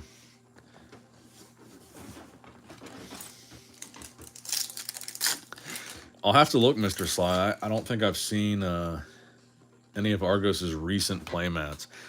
Honestly, I've never been a huge playmat person aside from just setting a playmat down when I stream, because I don't really play most of the games that I collect, but I do like having a nice backdrop. And I've gone with plain black. I really like these. You can get these on Amazon. They're not playmats. They're called computer desk mats, and they're about twice the size of a trading card playmat. And they're a little bit thicker, and they're a little bit more like easy to wipe off. I don't know. I like these. I think they're like $12.99 on Amazon. And I think they're about twice as long as a standard playmat.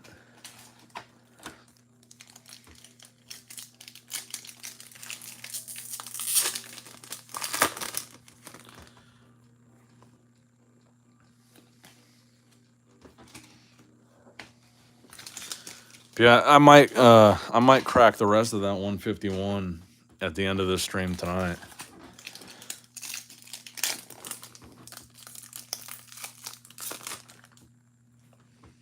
So we haven't pulled a hit from this box yet.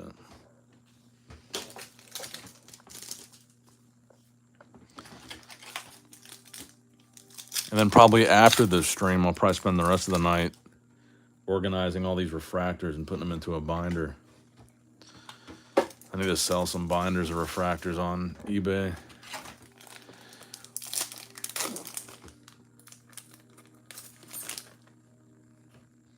I do like a lot of the artwork in this new 151 set, though. I think it's pretty. I really like the direction that they're going.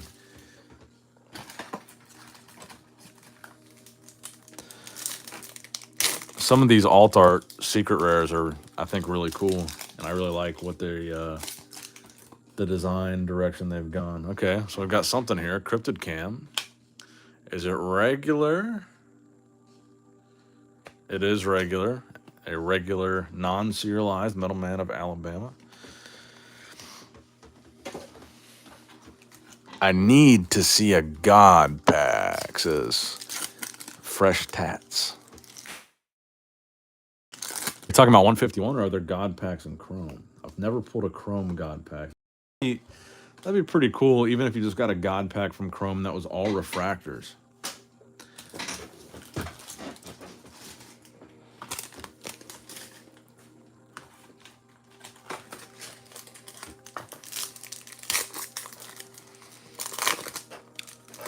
Where do you buy your Japanese Pokemon? This one I just bought a couple boxes off of Amazon, or not Amazon, eBay. There was a couple eBay sellers that were based in the U.S. that had some boxes and they had free 3-day shipping. So I think I paid a little bit of a premium just to get the faster shipping and not have to wait for it to ship from Japan. Because there were quite a few eBay stores that said they would ship it from Japan and it was a lot cheaper. But the estimated delivery date was like almost August, and I wasn't trying to wait that long. Clearly, Mothman is a top hit in Topps Chrome, but would you say number 2 is Piazza Bird or Loveland Frogman? I think Piazza Bird has had a nice little run from Native. It's gotten a pretty fair amount of hype. But Frogman, for me, is definitely my second favorite hit, but I'm biased because I always have loved Frogman.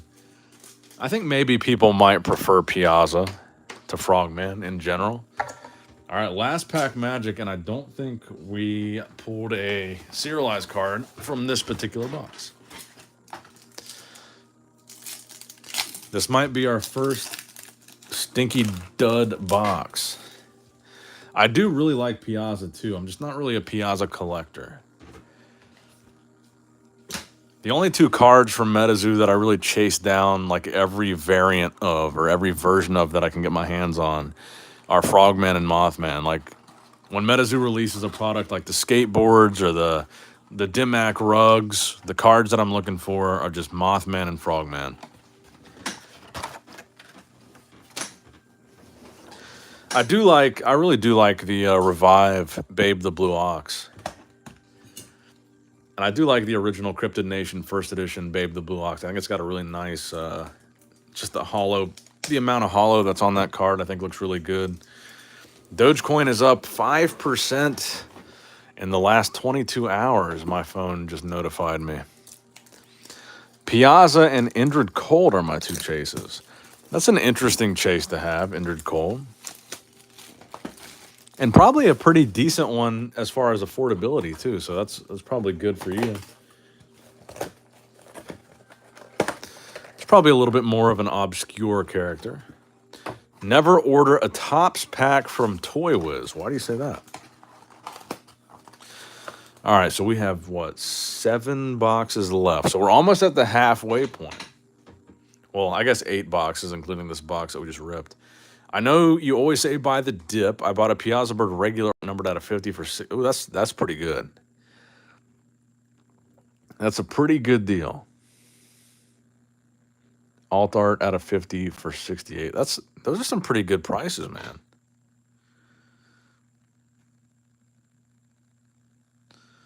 For that card, that's fair.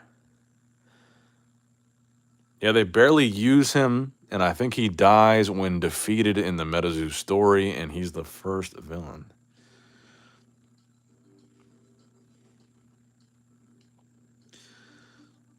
What makes you particularly drawn to that character?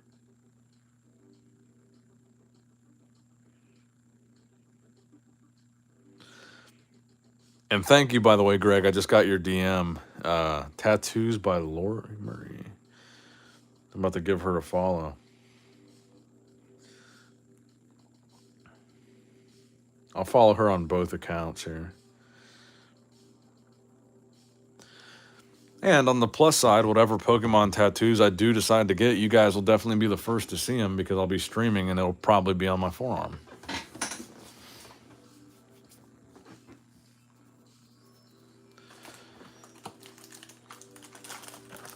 Just a high-class gangster villain. Always like the classy ones.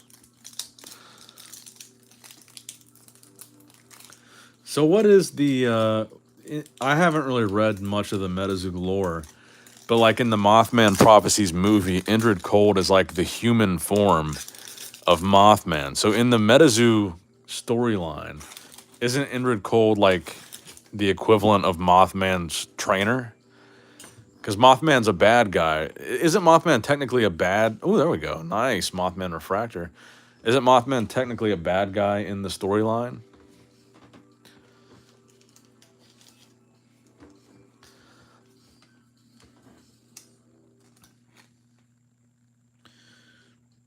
Not bad centering on this, but still not great. I've definitely seen worse, but we'll see. I'm really trying to grade as many of these as I possibly can and just see what the outcome ends up being. I think Metazoo Mothman is just controlled by Indrid via contracted, so he has to obey. Okay.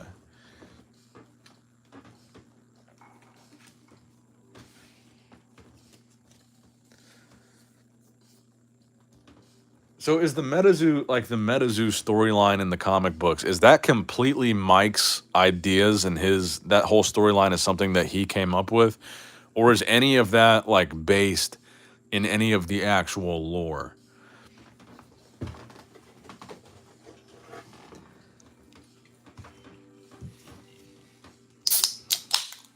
Like obviously the cryptids themselves are based in the actual lore, but is anything that is in the actual storyline part of any of the, you know what I mean? Or is it all just completely something that Mike came up with? I believe Mike said the beasties emulate the aura of the casters that contract them. I got a green Piazza, nothing special yet. One of my favorite pulls was when I pulled the orange cryptid cam Piazza bird, which I sold for like $300. And honestly, I kind of want to buy one back now because I feel like I could buy one for like $100. I feel like that was a really good looking card. Some of it is based on more legitimate lore. Cryptids like Indrid Cold are definitely different in the Metazoo story, but a lot of them are pretty close, even art-wise, to the OG cryptids.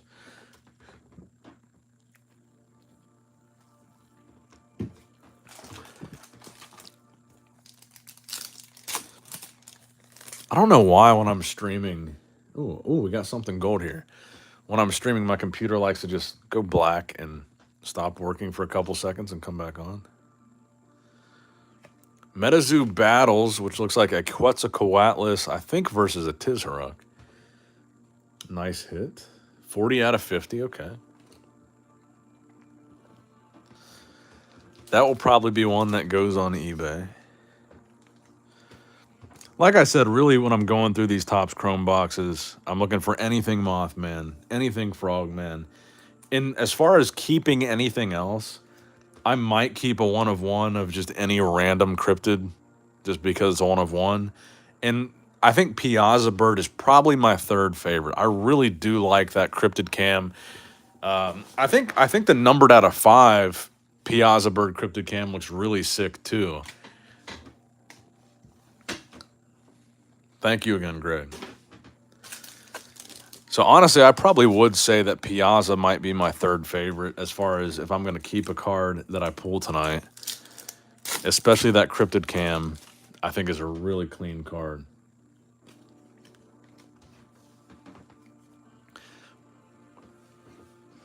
They needed to have way more than 6. I agree. They needed a Mothman battle card, but I feel like they're saving some of that for the war set. The Piazza Mountain is definitely one of the best real-world cryptid locations. Are you talking about where the painting, that old painting is?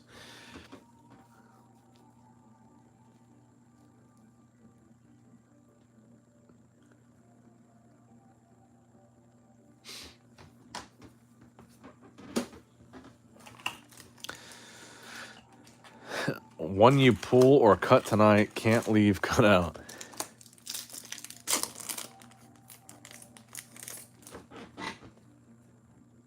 Ooh, nice. Let me see. Did I leave a fingerprint on there? Try to wipe that off. This looks very gradable to me. Mothman versus Awful all day. Bloody Mary versus Candyman. Ooh, Mothman versus Awful. I love that idea. Centering on this is pretty decent.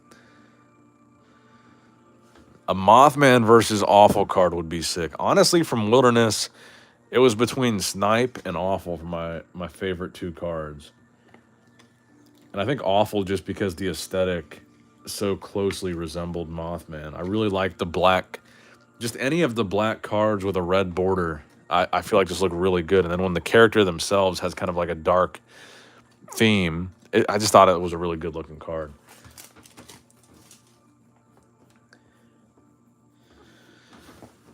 That might be one of the better, honestly, one of the better Refractor Mothman that I've pulled.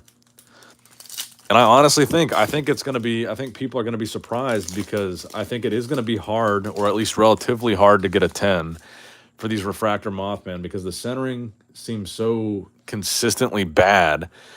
I think it's going to be at least a $150 card in a PSA 10, the Refractor Mothman. Maybe even higher because maybe they are really hard to grade, and that silver refractor seems like it gets fingerprints and surface damage on it very, very easily. And I feel like even me, I try to be very careful with the cards, but maybe people that are less careful are getting some kind of fingerprints and smudges all over that thing, and PSA might not give it a 10 for the fingerprints. River Dinos. Like, look, if I do that, you can see the smudge.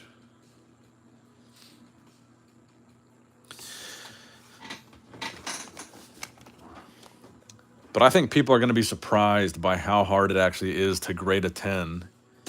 And honestly, we've opened, what, 6 boxes so far? 5, 6 boxes?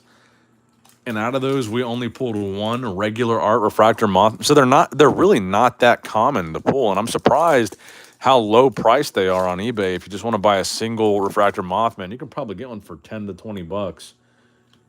What's up, Kobe? How you doing, bro? Pokey Kobe in the house. Kobe, do you ever still do streams where you sell packs and do box breaks? Like aside from the NFT stuff, do you still do like Pokemon packs and stuff?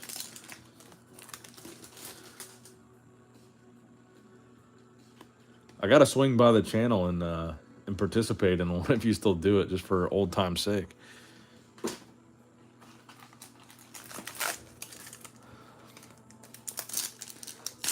Multiple times a week. Well, shit, Kobe. I'll have to jump in. Do you still keep any evolutions in stock for your boy?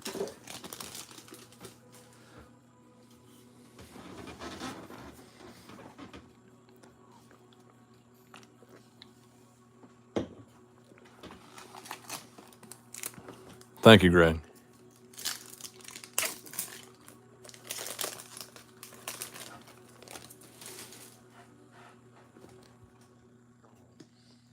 I feel like I've started streaming so much in the last couple of months. Well, not in the last couple of weeks. I kind of took a break.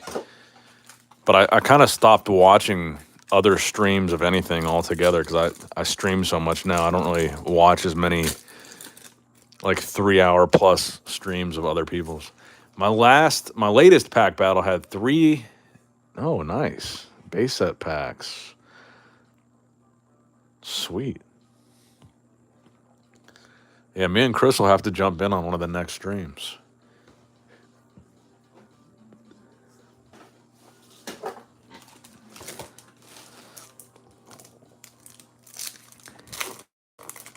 It is kind of sad. I feel like a lot of the original Pokey Kobe crew has kind of disbanded a little bit.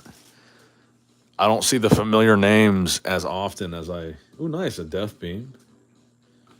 Cryptid Can. I don't see the old familiar names as often as I used to. I see them pop in the chat when they can, from time to time. But it's definitely not like the good old days where it was everybody. Yeah, Jayataro, where's she been, man? She's been gone for a while. Like Laura stops by less and less, and I think she's kind of shifting gears into to the hockey thing, and she's more focused on that. But Jay was she was still around for a while, and then she kind of just bounced. Nick, people are always asking about Metazoo. I let them know where to go. My guy, I appreciate you. Kobe is the place to go, though, for pack battles. I think some of the most legendary Pokey Stream pack battles ever went down on that channel in the very heat of the Pokemon hype. I mean, honestly, I'm kind of ashamed to say it, but like, there were points back in those glory days where I was spending $5,000 a night on a Pokey Kobe stream. Me and Chris were just like making it rain. Because honestly, that period of Pokemon was like the golden era. We just couldn't get enough. You couldn't stop buying it. You couldn't stop ripping it. And if you had the money, you just wanted to sit there all night till like 3 a.m. and watch Pokemon get ripped and just keep buying packs. It was like one of the best. That's one of my favorite memories from the whole COVID era was those Pokemon streams. They were just so hype. Evolution's PSA 10, Charizard Holo PSA 10, and Kickstarter Mothman are about the same price now. If you could only buy one, which would it be? I do need to just go ahead and pull the trigger and buy a PSA 10 Charizard from Evolutions. I still don't have one in my collection, but I also don't have a Kickstarter Mothman. I would definitely rather have the Zard. The Poke Dojo. No joke, you spent $5K one night, your birthday. Oh yeah, that was probably it. When we killed like a case of Evos in one night, and that was when Evos was like at its all-time peak.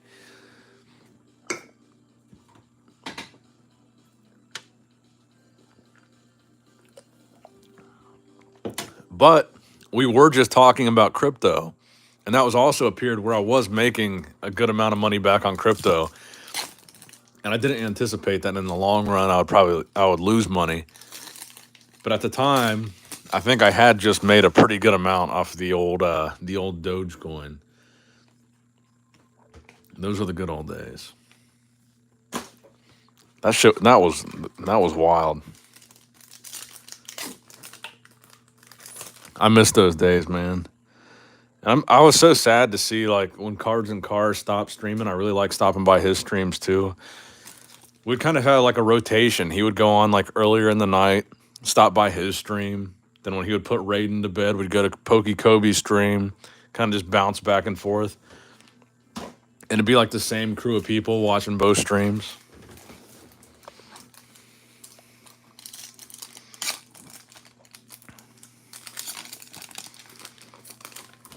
$5,000 was just change back then.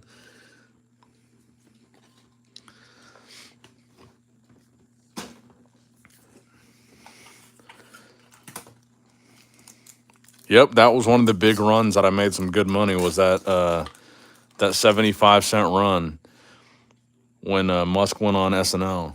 I had bought weeks before that, and that I remember I was at dinner that night. It wasn't my actual birthday, but that night that he was on SNL, I was at dinner celebrating my birthday when I was still dating Bridget. We were at dinner at a place called The Melting Pot, and I was sitting there on my phone watching the app, watching Robinhood, and just Dogecoin was just climbing and climbing and climbing. And it was the Saturday night that he was on Saturday Night Live, and I was sitting there at dinner just watching my phone, and I was like, holy shit. I was like showing Bridget how much money I was making, and she couldn't believe the numbers that were on the screen because it was like crazy amounts of money. Cut the last pack. I'll cut one on the next box for you, Aaron. Man, those early COVID days, they were like the Wild West. Those crypto days and those Pokemon stream days, like money was changing hands on the internet like it never had changed before. Everybody was home. Everybody was online. Everybody was buying stuff online. Everybody was finding ways to make money from home, make money online. And for a guy like me that really enjoys the, oh yeah, bro, Kobe, you don't got to tell me. I cannot fucking wait, bro, for these 25th anniversary Yu-Gi-Oh booster box reprints. Are you kidding me? I've been setting money aside for months because I want to go so fucking deep on these boxes. I think it's like the best idea ever. I can't wait.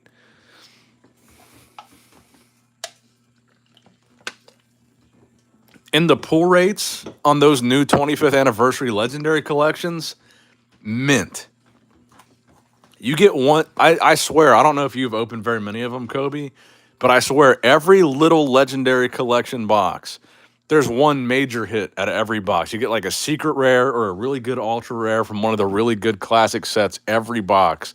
Those pull rates were sick, but I cannot wait to just buy Kate. I'm telling you, I don't know how good, because I don't really open Yu-Gi-Oh! A lot on the channel. I don't know how good the views are going to do, but I want to do at least one big mega stream of Legend of Blue Eyes, of course. The first set ever. Blue Eyes, the most legendary. Probably the most legendary card ever. And that set, I mean, that set is just a banger. Dark Magician, Red Eyes, Blue Eyes, all the pieces of Exodia. You got Raigeki, Dark Hole, Pot of Greed, like all the hits in there. Change of Heart, like all these really crazy hits. And then my personal favorite set is not Legend of Blue Eyes. It's Metal Raiders. I love the Metal Raiders set. I don't know what it is, but just the aesthetic of the box.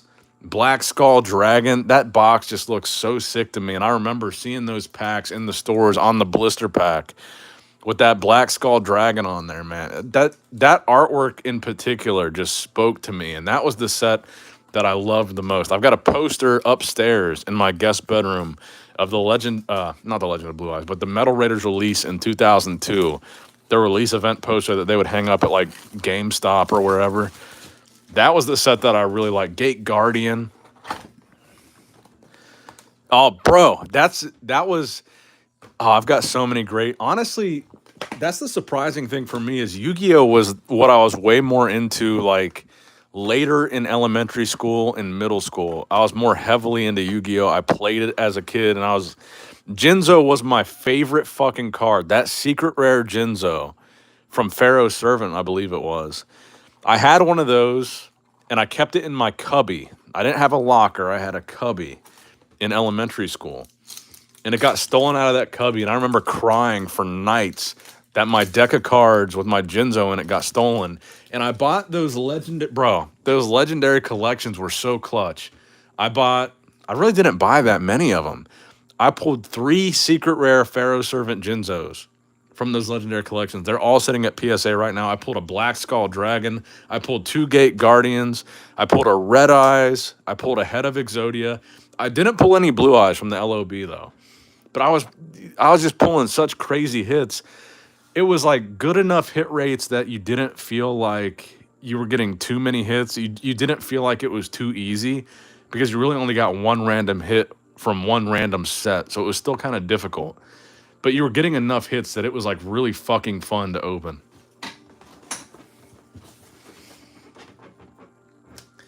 But yeah, I don't know how well it's going to do from a viewership standpoint, but I'm definitely planning on doing like a massive LOB stream and a massive Metal Raider stream.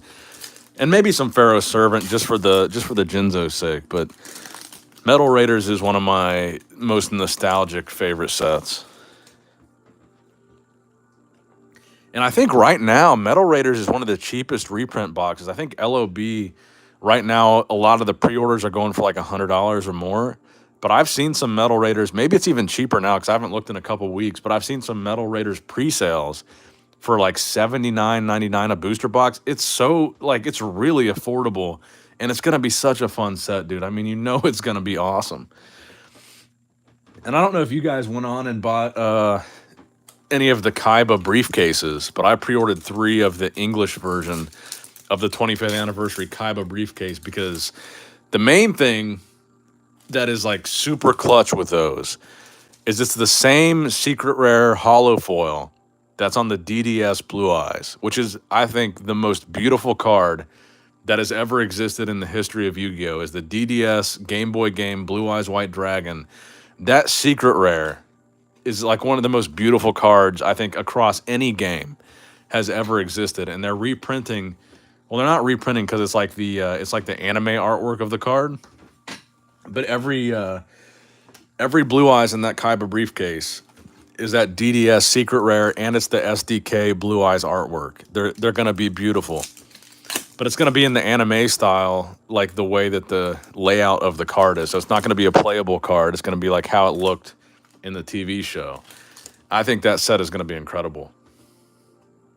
So I bought 3 of those, and I think they were they $3.99 a piece. And I don't even think they come out till like March of next year. They don't come out for a while. Prices are decent for those boxes. We have quite a few pre-orders at the shop. Oh, Pokeboss, you sell them? Well, Pokeboss, I might have to pre-order some from you. Because I've been setting money aside for them, but I haven't actually pre-ordered a whole lot yet. Because I've been waiting for prices to come down a little bit. Because it seems like over the past couple months, the prices on the booster boxes have they've kind of stabilized a little bit better.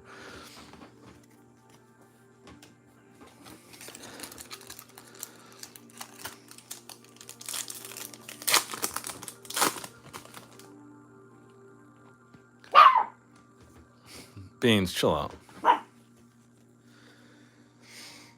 I was bidding recently on a PSA 9 DDS Blue Eyes, and I was so hyped because I thought I was gonna get like a crazy deal on it. They had the bidding started at $2,000, which is a little bit high to start the bidding at.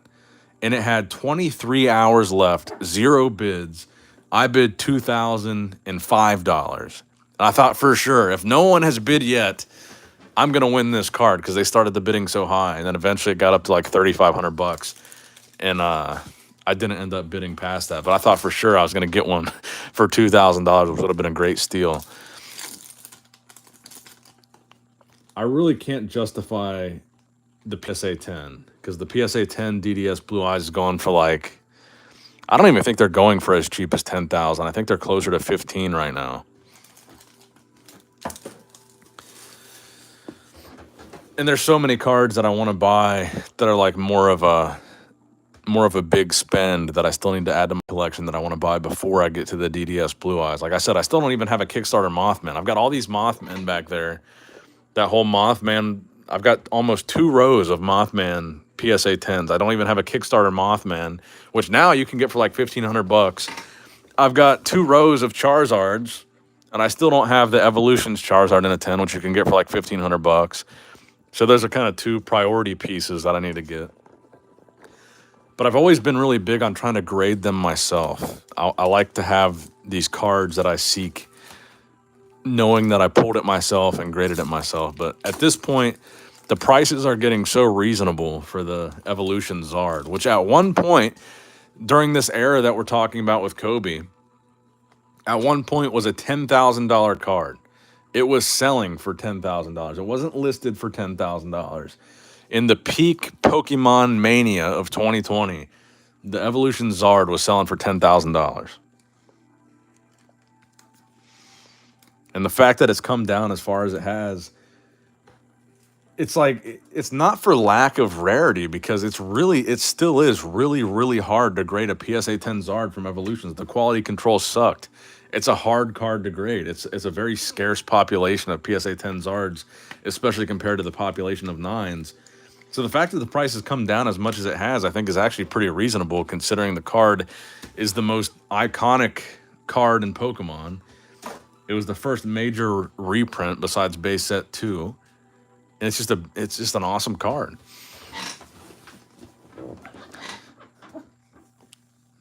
Yeah, those last minute snipers on eBay, man.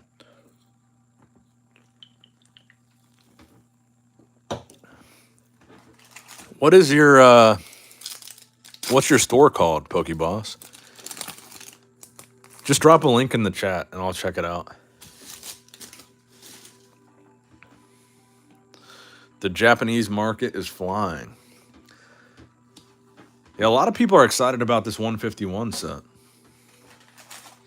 Friday Evos were good times. I do miss those days.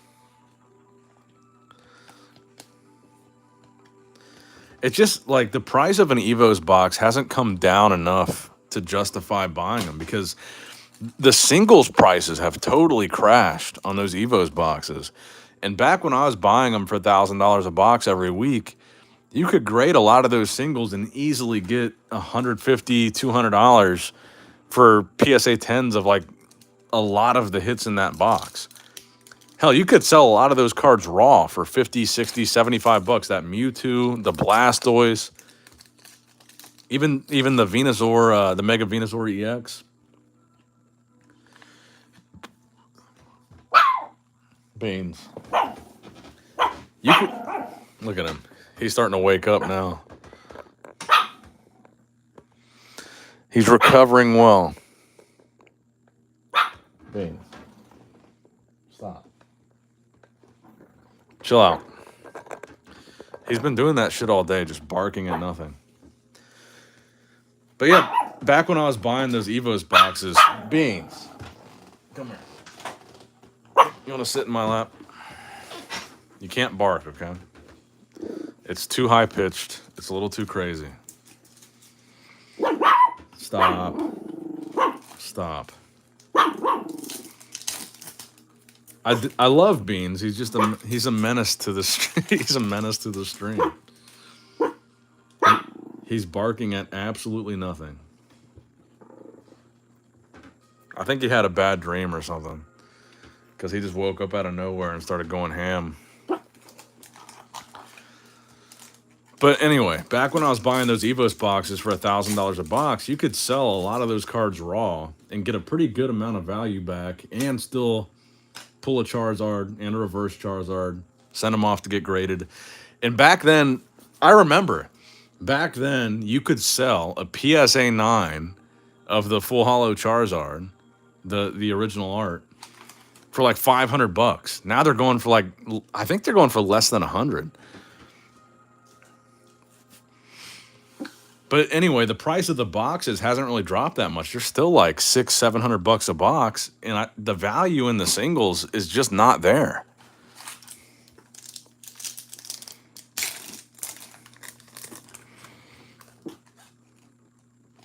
Have we not pulled a serialized card from the last 2 boxes, including this box? I've gotten so distracted talking about Pokemon and check out the Dark Magician Girl WJMP JP018 Japanese exclusive promo and one of my favorite cards. I'll check it out right now. Beans, you got to settle down, big boy. I know you're proud of yourself. You're feeling yourself now that you're all recovered, but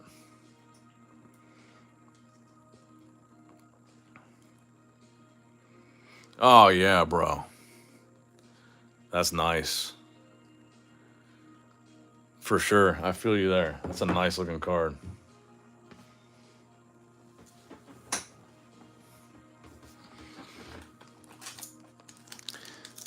Get him a bone or a chew toy. Well, he's laying down now. I just put him back in his bed and it looks like he's closing his eyes.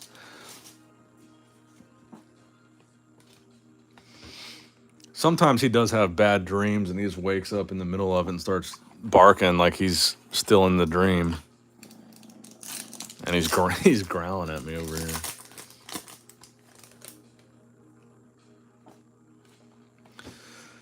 Plus, he's been handling this whole surgical recovery so well. They gave me some anti-anxiety medication and some antidepressants for Beans, which they said use as needed. And I feel like he really hasn't needed any of it, so I haven't given it to him. But I feel like the last day or so, he has been barking a lot and acting, I guess you could construe that as anxious. But I haven't felt like he needed it, and there were so many side effects on some of that stuff. I was like, if he doesn't seem like he needs it, I'm not going to give him that. And even the painkillers they gave me like gabapentin, and like they gave me all kinds of crazy stuff for him. And honestly, I don't feel like he's having too many issues with pain the way that he's like running around and jumping on stuff and rolling around. So I've cut back on some of the pain medication too. You're supposed to give it, or they recommended that I give it to him. Centering is a little off on that, but I'm going to sleeve it anyway. I cut back on one of his pain medications to 2 times a day instead of 3 because I don't think he needs it. But maybe he's barking because he's in pain. I don't know. The thing about dogs is they can't communicate very well with what's going on.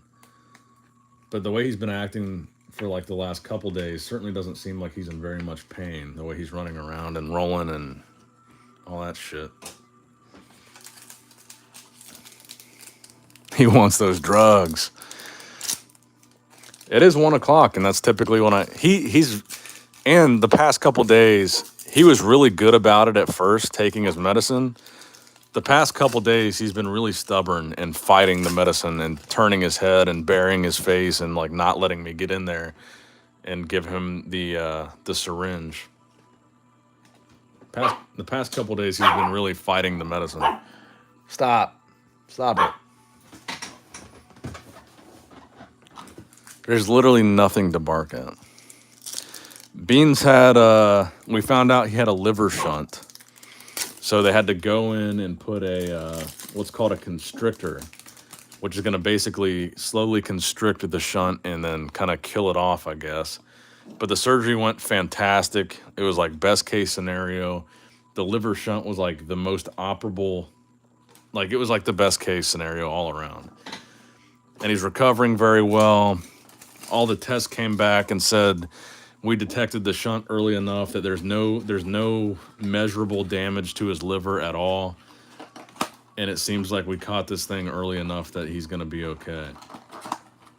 But they said if it wasn't operated on, typically a liver shunt will kill a dog within 2 months to 2 years of diagnosis. It's very rare that a dog outlives it more than 2 years after being diagnosed. And with Beans being less than 2 years old, I don't want Beans to only live 2 more years maximum. And with the surgery, he can live out if it goes well and he recovers fine, he can, in theory, live out the rest of his lifespan completely unaffected. He could make it to 10 plus years very realistically.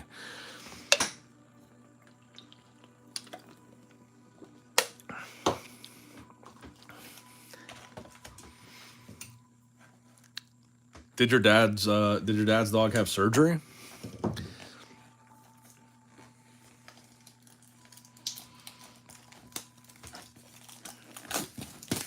And the 2 months to 2 years statistic comes from people that still they still find out about it early. They get it diagnosed and they treat it with medication, but don't get surgery. So that's even people that find it early, get it medicated.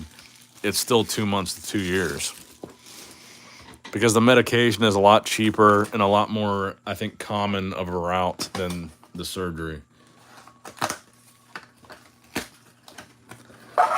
I think they said if I wanted to go the route of medication, it would be more like $100 a month for however long he survives to make his life, like his quality of life, better. The surgery was $8,600 up front.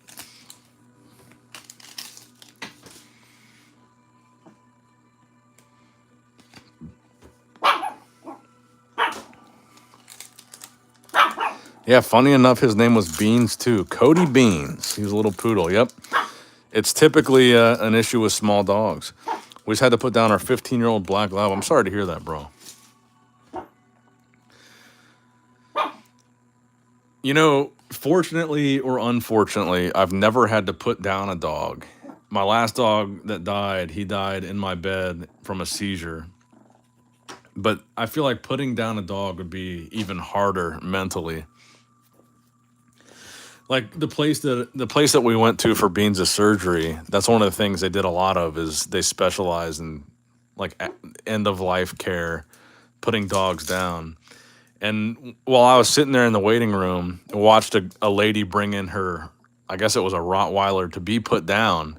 And while she was bringing it in the door, it was like it knew. It was like bracing its feet. It wasn't walking. It didn't want to come in. Like it knew what was about to happen.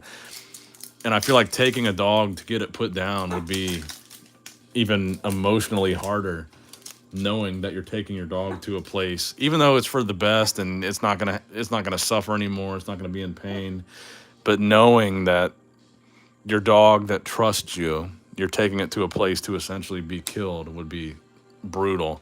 And watching that lady like try to drag the Rottweiler in on its leash, and it looked old and it was fat, and it knew it was hard to watch, and I feel like that would be very, very difficult for me. I don't want any of my pets to die ever, but I feel like putting a dog down, I'm glad I've never had to go through that.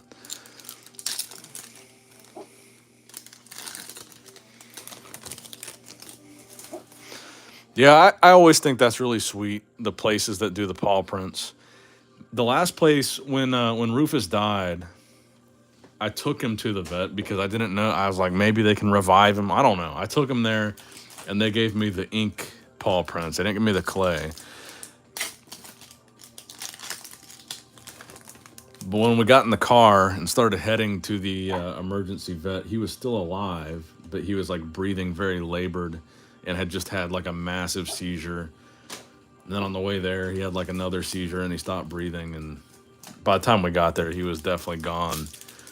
But I just really wanted confirmation. Oh, nice. Another. And this is like the first one I've seen a very clear print line on. You see that print line right there? Or whatever. Maybe it's not a print line because I guess they don't do the same hollow sheet thing on these cards. But I see a very clear line going straight across that card. Beans, chill out, buddy. You'll be okay.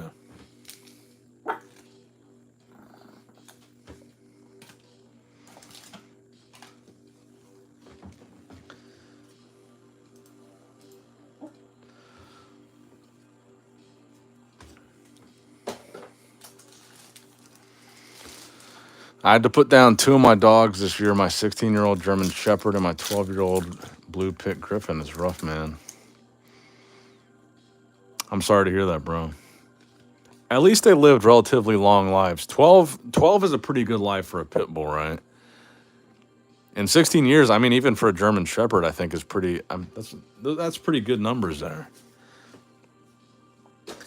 I still have one dog that I shared with my very first girlfriend. My very first girlfriend I dated for 10 years. And in 2013, we had bought a dog together. She got me a dog for my birthday, and it must have been my 20th birthday because it was 10 years ago. And that was also a Yorkie. Her name is Peanut. And I have no communication with that girl that I dated, but my parents do. And they love the dog so much. They share custody of the dog with my ex-girlfriend that I haven't seen in like 5 years. But I still see Peanut when I go to my parents' house, which is weird because it was my dog. But then obviously me and my girlfriend my ex-girlfriend didn't want to see each other anymore. But my parents still wanted to see the dog. It was a weird situation, and they still meet up like once a week and trade off custody of Peanut. But anyway, my point there was Peanut is my oldest dog, and she just turned 10. And honestly, I cannot fucking believe that it's been that long.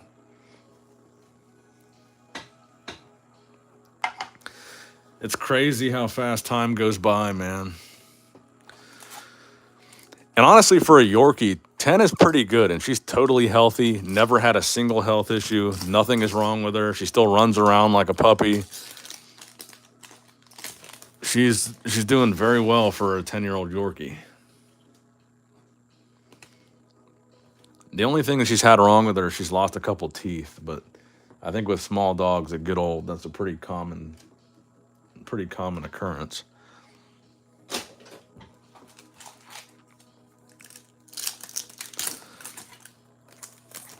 Time has been flying by, even as short of a time as I've had this YouTube channel. Some of you guys have been here with me through 2 relationships now that have come and gone, and both of them have been longer than a year. One of them was several years. Life goes by quick, and some of you guys have been here to watch it.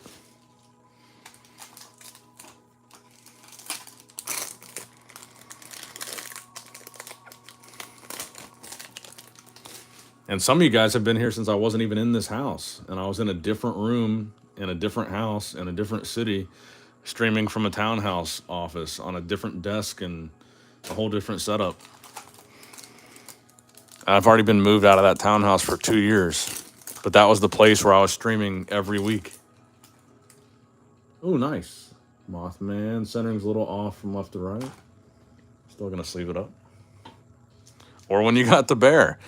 The bear, that's why I want to do the tattoo thing this time around. Because when me and Bridget broke up, the bear was like my big quarter life crisis gift to myself. I bought the bear during that breakup.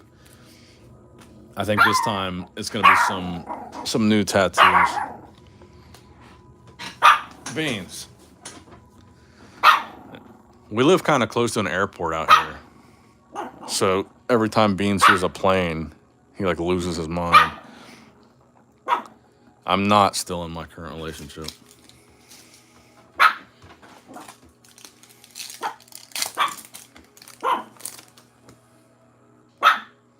Squonk.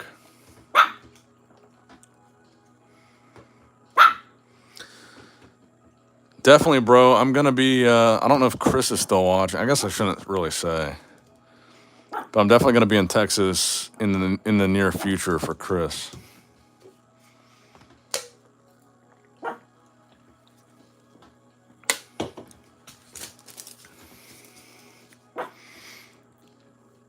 Actually, I will say, Chris may be welcoming a new member to the family. Chris might potentially be becoming a father. I don't think anybody that Chris knows in real life, his family that probably don't know that yet, are going to be watching this stream. So,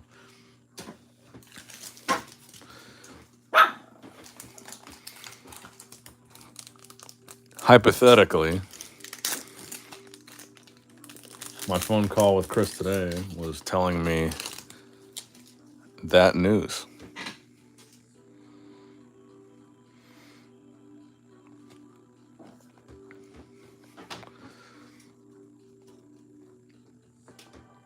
Of which, of course, I'm going to be the godfather and I'm going to go down there and help out.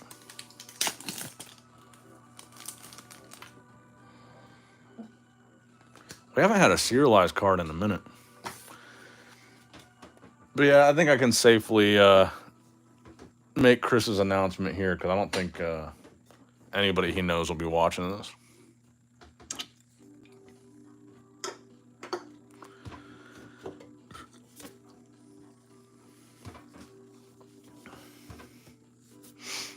I think he fell asleep, which is why I feel comfortable saying it.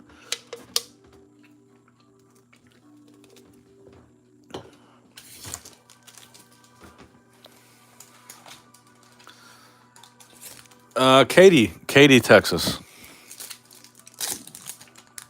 Which also, weirdly enough, is where Bridget moved. Bridget also lives in Katy, Texas, randomly. She's not from Texas. She's never lived in Texas, but for some reason moved to the same city Chris lives in.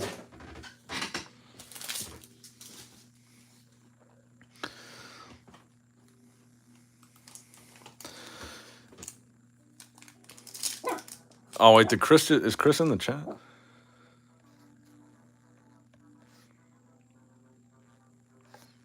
I thought I just saw a super chat from Chris on my phone screen, but I didn't see one on the regular monitor. It might have been a little error. But I highly recommend any of you guys that are Metazoo fans. We were talking about this on Argos' stream. Go to the Mothman Festival in September in Point Pleasant, West Virginia. It's one of the most enjoyable trips I've ever went on. I went last year. And as far as bang for your buck, it's one of the best trips I've ever been on. I think I spent $500 on the whole weekend, and it was just really fun. So me and Chris, we booked a really nice, like, tricked out Airbnb up there. Argos said he's going to go too. A lot of Metazoo folks are going. It's a really fun trip. It's a really cheap trip. Maybe not for some people that live further away, but I drove there. You should hit up that tattoo artist I shared with you. She's super cute. Do you know her personally, Greg? Plant the seed for me. If you know her.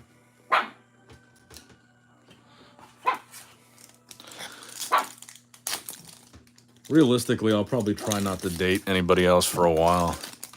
I've got a lot of very cool business opportunities coming up where I feel like I could take the next year or so to really double down and focus on work and make a lot of money and then get into a relationship when I get through all this stuff that I'm going to be doing. No, I would if I knew her. She's semi-famous. I'll have to look at her page. I followed her on both my accounts, but I haven't really looked through it yet.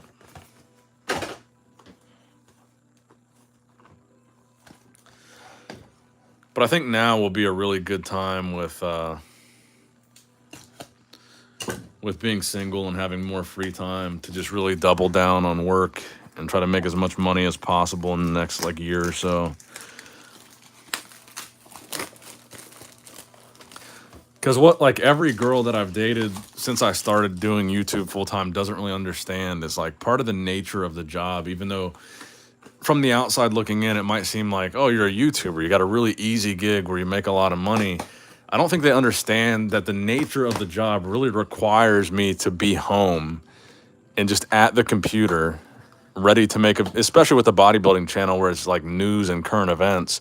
If something happens that I need to talk about, it really kind of requires me to be home and ready to make a video at any given moment. So part of the job, even though I make my own schedule and I make a video when I want and I work when I want, I've kind of got to be able to do it whenever I want. So it's not like I'm going out every night or even every week. And sometimes they just don't understand how it works. I feel like I want to take a full year to just live the YouTuber lifestyle and just completely invest in that.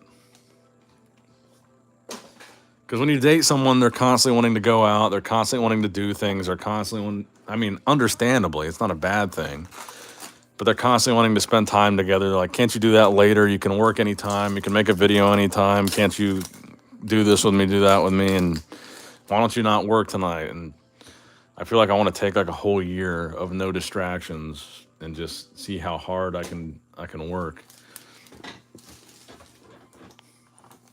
Nick is semi-famous. Perfect match. Yeah, I heard Bridget, so I was trying to give you some other options. Bridget is not on the radar. She's not an option.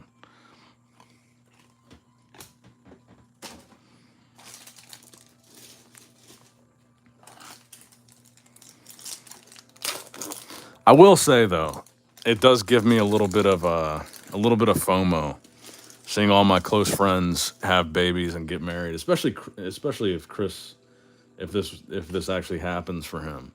Chris is like the last friend I expected. Well, he's already engaged, but he's like the last friend I expected to have a kid before me. And now Zach is gonna have his baby any week now. I just went to his baby shower a couple weeks ago. Everybody's having babies. Everybody's getting married. My other close friend, Tim, he had a baby a couple years ago. And he got married in the last year. My friend Grant, who's like the biggest bachelor of all of us, just moved in with his girlfriend and she has a kid from another relationship. Everybody's settling down. We're getting fucking old, man. And I used to always be the one when me and my friends would go out and do something. My friends would be single and they would be like on the dating apps and meeting up with girls at the bar, and I was always the one that was in like a long-term relationship and not doing any of that stuff. And now all those friends are the ones married with kids. It's been an interesting twist.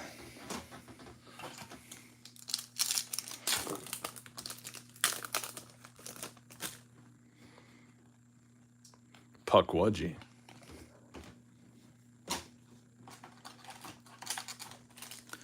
I feel like we've been on a cold streak here. I have not seen anything serialized in, I think, 3 boxes. Beautiful Chaos Crystal Refractor. I'll be 35 in August. Me and my wife have a 7-year-old and a 5-year-old together. She also has a 17-year-old which is my stepson. Is she also 35? So she would have been 18?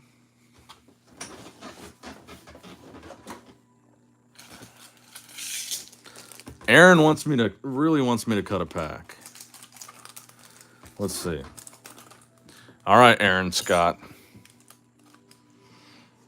Let's risk it for the biscuit.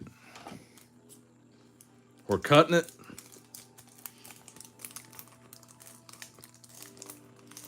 All right. I'm a man of my word, Aaron. Moon-eyed people. Hugging Molly. Lake Worth Monster and an alien astronaut. There we go. Aaron is picking the packs. Very cuttable pack. Very not upset with that one. The Russian roulette of trading card games. The old cut a pack. Why does that hurt my soul so much? He won't ask again this video. I might do another one. We still got, well, including this box, 5 boxes left. But we've been on a cold streak. We really should be heating it up in some of these packs. Maybe it's not a good idea to cut another pack this video, because I feel like the rest of these boxes should have hits. We got to do one. Okay, we will do one more. Maybe after we pull our next serialized hit, we do one more. The pack after we'll do that. The pack after the next serialized hit. Cut one if Chris gets in here. A Dingbell refractor. Man, this stack of refractors is getting pretty tall. I might be able to fill another whole binder tonight. Actually, I should be, because oh no, they're 20-pack boxes, but every pack has a hollow. We opened up a dozen boxes, not quite a 360 card binder.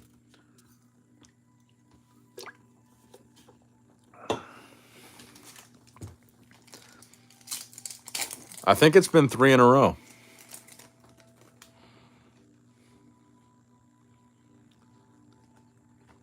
Regular Mothman, kind of off-centering. I'm surprised you didn't pre-order a bunch of 151.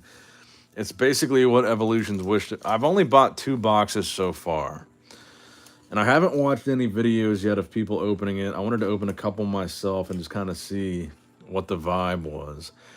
I felt like the boxes that I opened, the pull rates didn't seem that great, and I still haven't pulled the Charizard. And they're really not super cheap. So I think I'm just gonna wait for the English version. I'm not super big on Japanese cards, to be honest. I have very few in my graded collection, so I don't really have like a huge incentive to buy mass boxes of them.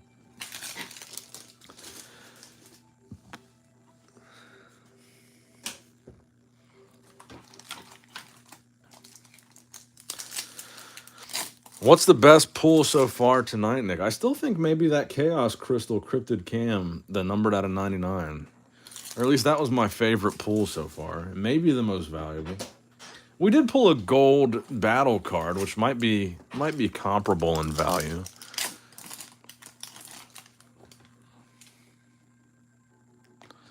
A Rainbow Wizard.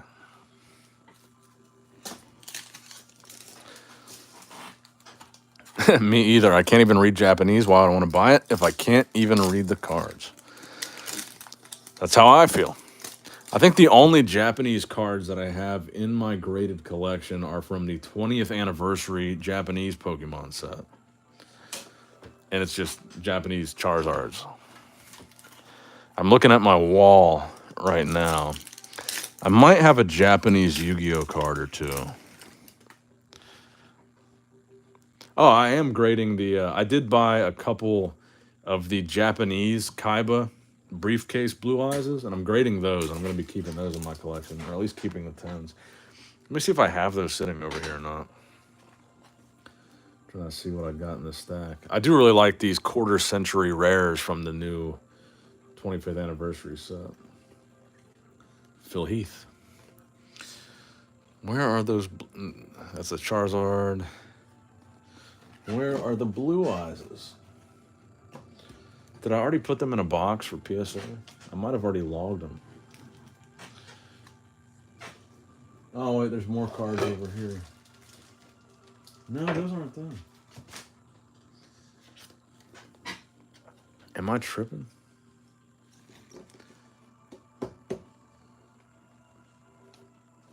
I'm definitely going to have to clean my office after this video. Now I'm trying to think what I did with those Japanese blue eyes. Did I miss them?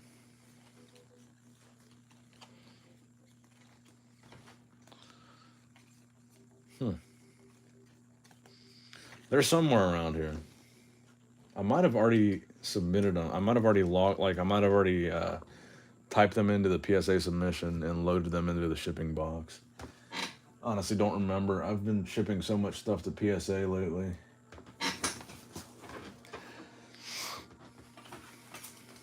Last pack of this box. And still, I don't even think we pulled a cryptid cam. Oh, we got a double whammy here. There's our cryptid cam.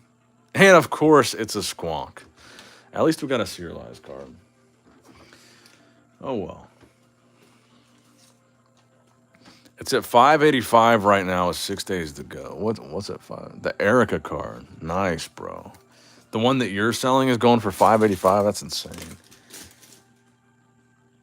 I pulled a trainer card that I thought looked like it might be valuable, but I didn't even know. I don't even know if I have it in a sleeve. But again, I don't read Japanese. I really like this Poliwhirl. I thought that was cool.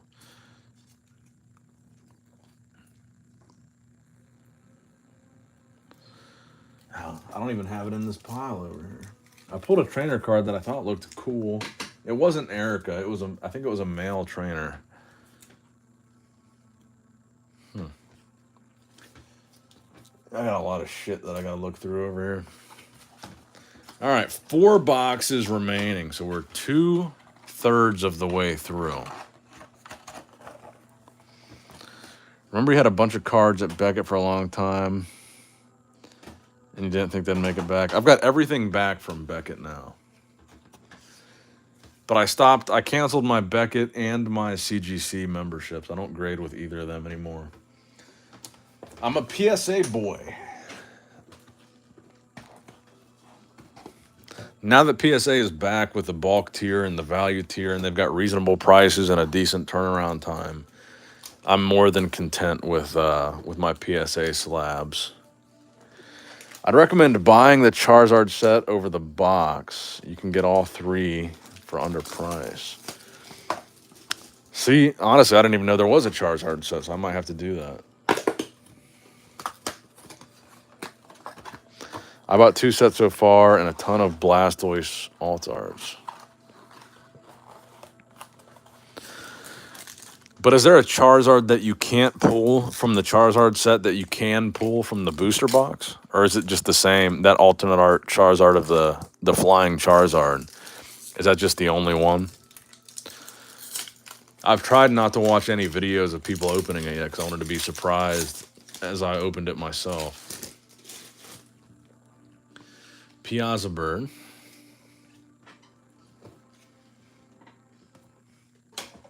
And again, my computer decides to shut down.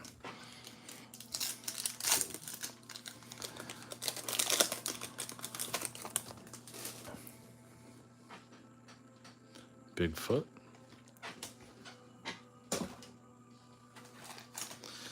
It's the Charizard, Altar, Charmander, and Charmeleon from 151. Japanese sellers have bundles for 150. I might have to do that.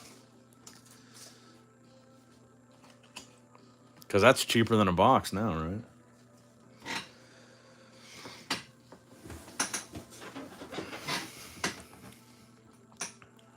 Let's see if Chris texted me at all. He didn't.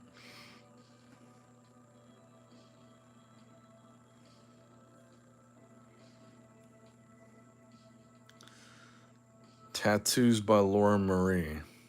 Oh, yeah, she's kind of cute. She looks young.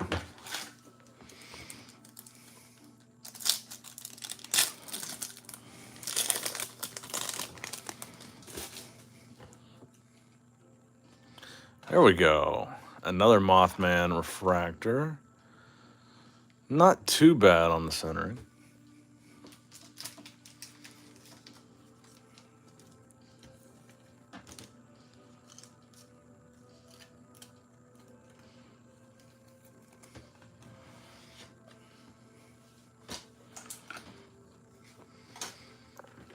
Man, I can't believe out of everything that we've opened tonight, we haven't pulled anything better than an orange. And we've only pulled one orange. We need something to end the stream with like a really decent hit.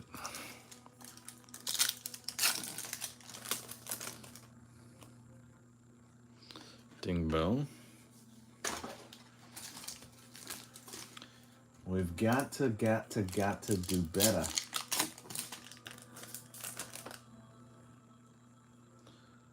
And a rope ride, okay.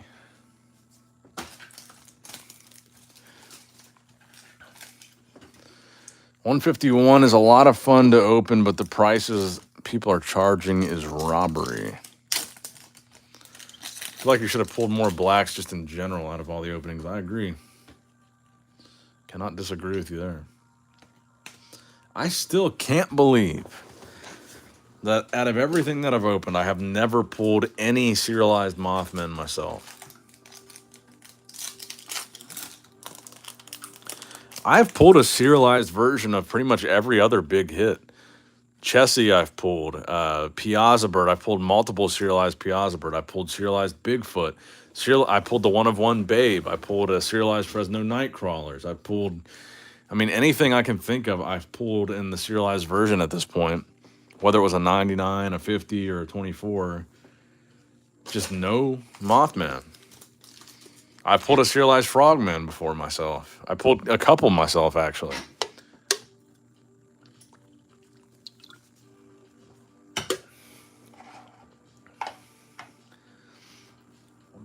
So I know for a fact I've opened hundreds of blasters. And I know for a fact I've opened at least 50 hobby boxes. So let's do the math on that. Or someone in the chat do the math. Because I can't think straight right now. I'm drinking these Bud Light seltzers.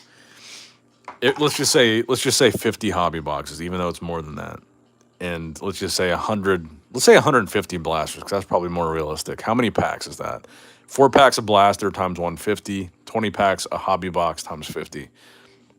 Out of all those packs, no Mothman.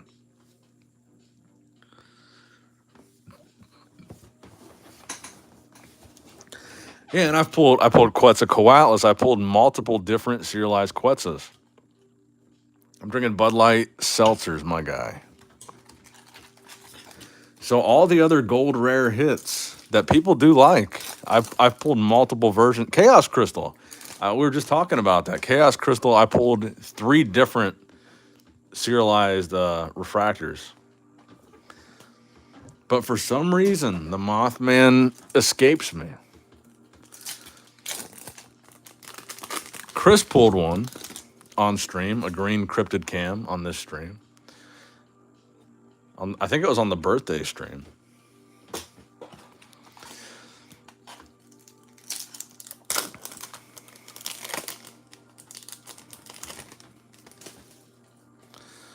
You try the White Claw Surges. Oh, there we go. It is a Funeral Mountain Terra shot, 32 out of 50. But it's a gold. We'll take a gold. I have tried the White Claw Surges, bro. I love them. I'd say they're really kind of the equivalent of these platinum seltzers. These are, what are these, 8%? I think that's what a surge is, too. I appreciate the confidence, my guy.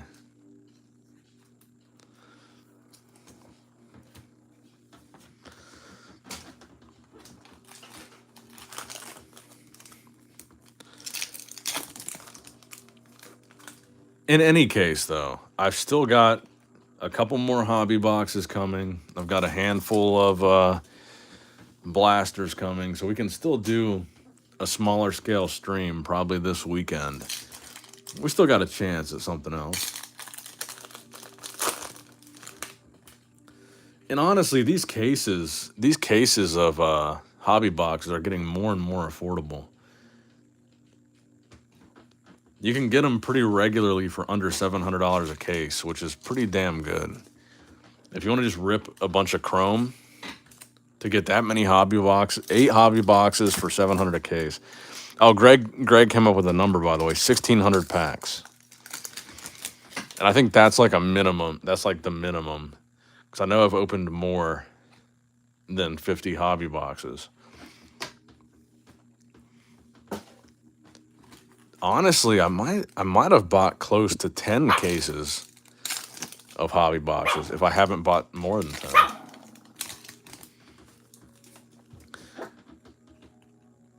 And the sealed cases are, they're all over eBay. And they're, almost every one, the seller has taken best offers, and they're usually listed around 700 or best offer. And you can make an offer 650, 670.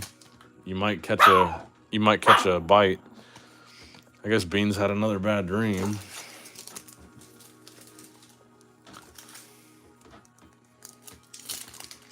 Don't worry, buddy.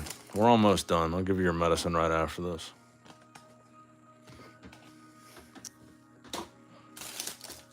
He's been eating pretty good, though. I give him a high-calorie gel every 2 hours just to make sure his sugar doesn't drop, because that's a big concern with the recovery, because that could cause a post-surgical seizure, which could cause an issue with the constrictor that they put on his liver.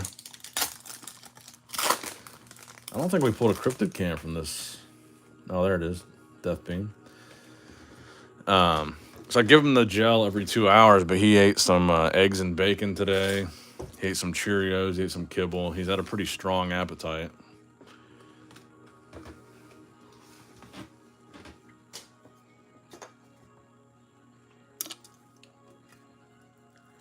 But yeah, I've been trying to keep him well fed.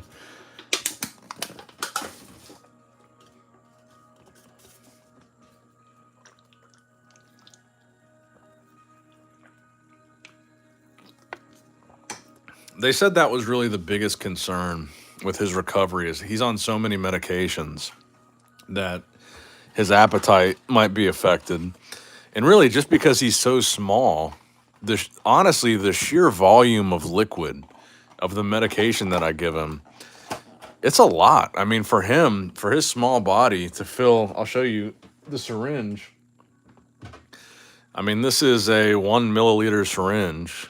And to fill this syringe 3 times a day with 5 different medications, it's a lot of liquid for him. And a lot of it, just aside from the sheer volume, the side effect is like an upset stomach and stuff like that, and nausea, vomiting can be side effects of a lot of these medications.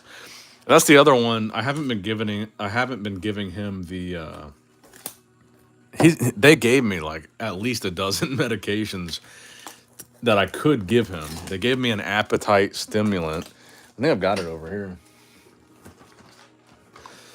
Entice. But there's like a shitload of side effects with this. And he's been eating okay, so I haven't been giving him this either. And I haven't been giving him the anti-anxiety because I don't think he needs that. I'm trying to see what else we got here. He's got trazodone. I haven't been giving him this because I don't think he needs it. Merazapine, as needed for appetite. So this is a different appetite stimulant. So he hasn't had any of that. Then this is Serenia, which was a what? Oh, prevention of vomiting, which he hasn't really had any issues with, so I haven't been giving him this. Actually, he's only puked once since the surgery, and it was from the medicine that he puked.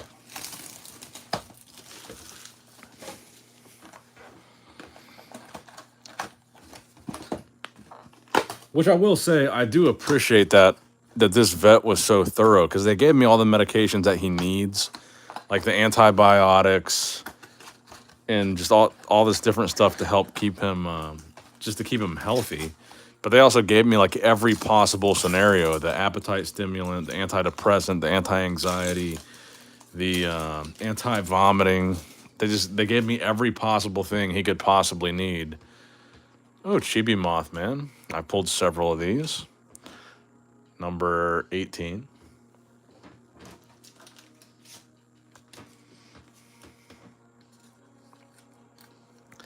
I'll show you. He's got these ones, which came preloaded. He really hates these. The neomycin, which is, it doesn't even say what it is. I think this is an antibiotic. Expires 7/31, and these came preloaded. Like all the other syringes, I have to fill myself. So he takes. This is the biggest one that he takes. This is the lactulose. He takes a full milliliter of this, so he really does not like that because it's a lot of liquid. And then he also takes this, which he hates. The levetiracetam. I have no idea what it does, but he takes 4 milliliters of this.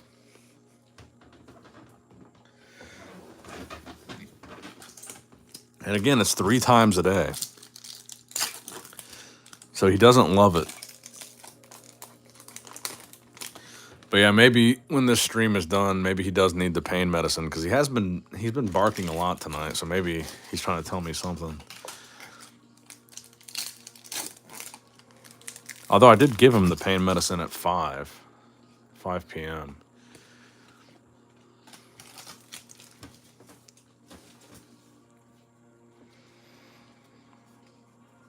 But for the most part, he's been exceptional, and I could not be happier, and I could not be more proud.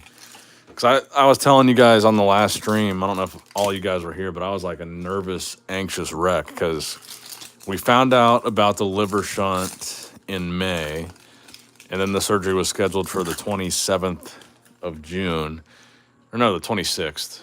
And then it got moved up a week, so it was like the 20th. And the whole time I've just been an anxious, nervous wreck because the real concern with a small dog getting surgery is the anesthesia. On such a small dog, there's so many things that can go wrong. And when we went for that initial consultation where the surgeon was telling me, like, we just want to let you know this could happen, he could die, he could have a seizure, he could have a stroke, all these different things. And I was just a nervous fucking wreck going up into the surgery. And then the day of the surgery, we brought him in at 7 a.m. and we didn't get a call. Like, I thought he was going to go straight into surgery when we dropped him off. We dropped him off at 7 a.m. We didn't get a call till maybe 6 p.m. that he was about to go under for anesthesia. So it was like all day that day of me just being a nervous fucking wreck thinking he was going to die because it was taking forever. And it was just a stressful process. And I could not be more relieved to have him back home and healthy and recovering. And I'm just glad that the stressful part is over.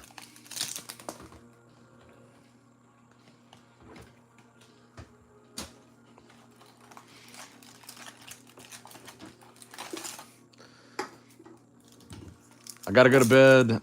Thank you for stopping by, Aaron. And thank you for staying up. And I hope to see you on the next stream, my guy. You've been here almost every stream for a very long time, brother, and I appreciate you.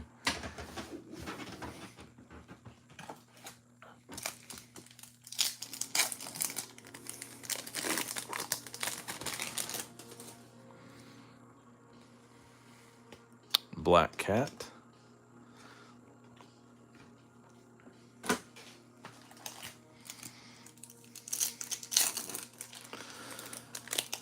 But yeah, I do have like a literal pharmacy set up in my office here to make sure all this stuff is just sitting. I've got all the measurements and all the dosages written down on a piece of paper in here. And I just every 8 hours have to give him all these medications. And it wasn't too bad until like the last day or so. The last day or so he's been fighting, and he's really been not wanting me to put that needle in his mouth, or the the syringe in his mouth. It's not an actual needle, but he has not been wanting me to put that thing in his mouth. That's what she says. Sewer alligator.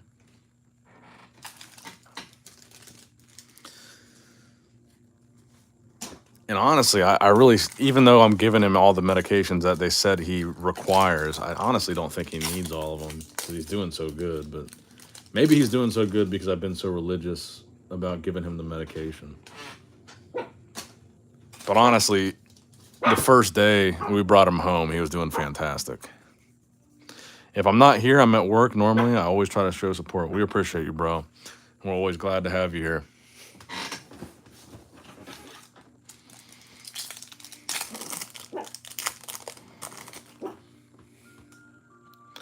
Enfield Monster.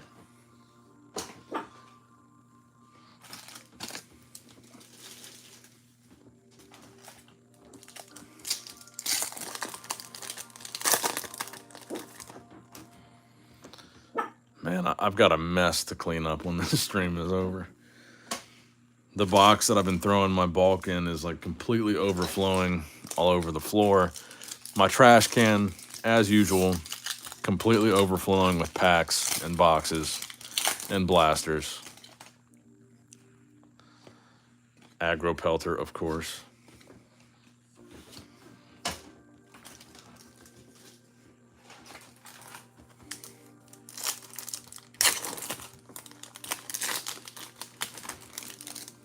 After this box, we've got 2 boxes remaining. Oh, I almost missed that. Mike Waddell. There we go.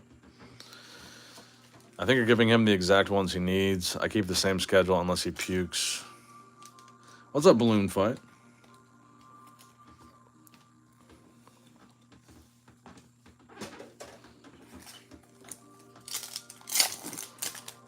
No crazy pulls as of yet. They've been kind of lackluster, honestly. But for my purposes, I've pulled quite a few refractor Mothman, which I'm happy about. But as far as serialized cards go, they've been kind of lackluster, to be honest. I still think the best pull, we did pull an orange numbered out of 25 Kushtaka, which I think is the highest level of rarity that we've pulled so far. But I think the best pull tonight is still the green refractor Cryptid Cam Chaos Crystal.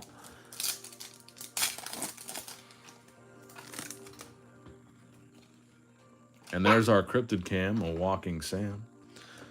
At least I'll have some nice cards to fill out my personal binder too. I'm still working on my binder of just a very heavy. Every Cryptid Cam that I pull is going in.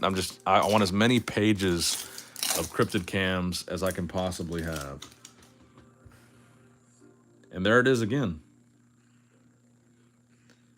A pretty decent centered Mothman refractor. So for my purposes at least, cards that I'm sending to grading, I'm getting a pretty decent amount of these refractors, and that makes me happy. Now, obviously, I want a serialized moth to send to PSA, but I will have a nice little submission when this stream is done. Because the centering on these has not been horrible. You all right, bud? Maybe from top to bottom. Nick, as much Metazoo as you open, they should make you into a card. That would be cool.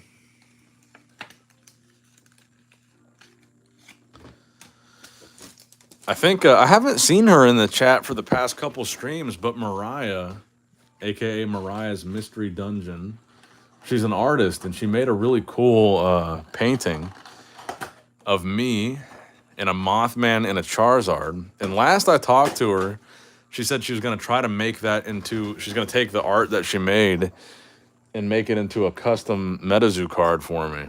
But I haven't seen her in the past couple chats. Do you collect the Rudy promos? I do not.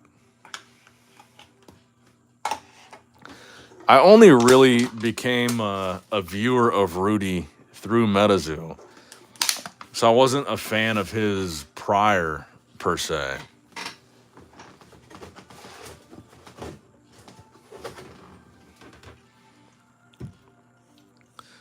Yeah, I'll show you. Let me see. I'll pull up her Instagram here.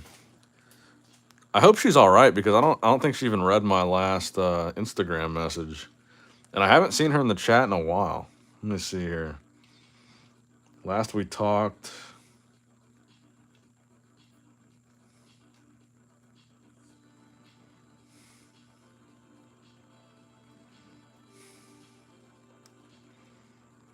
This is the sample she sent me, which I thought was pretty cool. And she even threw a raccoon in there. If you guys watch my, well, a lot of you guys aren't on my Facebook, but I do feed raccoons every night, and I post a lot of raccoons on my story. So I thought that was cool. So she's working on that.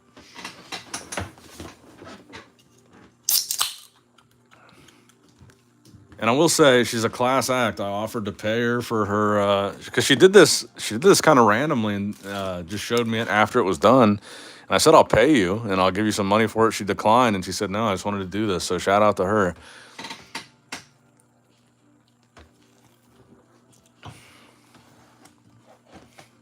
But Mariah, if you're watching, I haven't heard from you in a while, and if you need me to pay for shipping or anything, I'd be more than happy to give you whatever you need.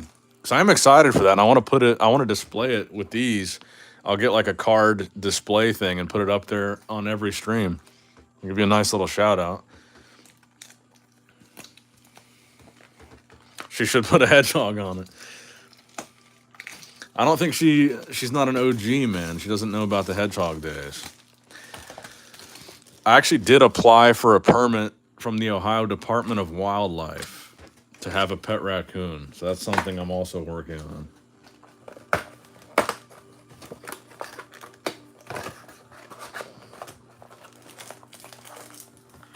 And they approved the preliminary permit, but I think I got to take like some classes or something. But I'm trying to figure it out because I would love nothing more than to have a little baby raccoon running around the house. I've heard they're actually awesome pets. I've been watching a YouTube channel of a guy that has a pet raccoon. And they seem really pretty awesome. Did we get another refractor moth? No, it's a regular. Refractor snally.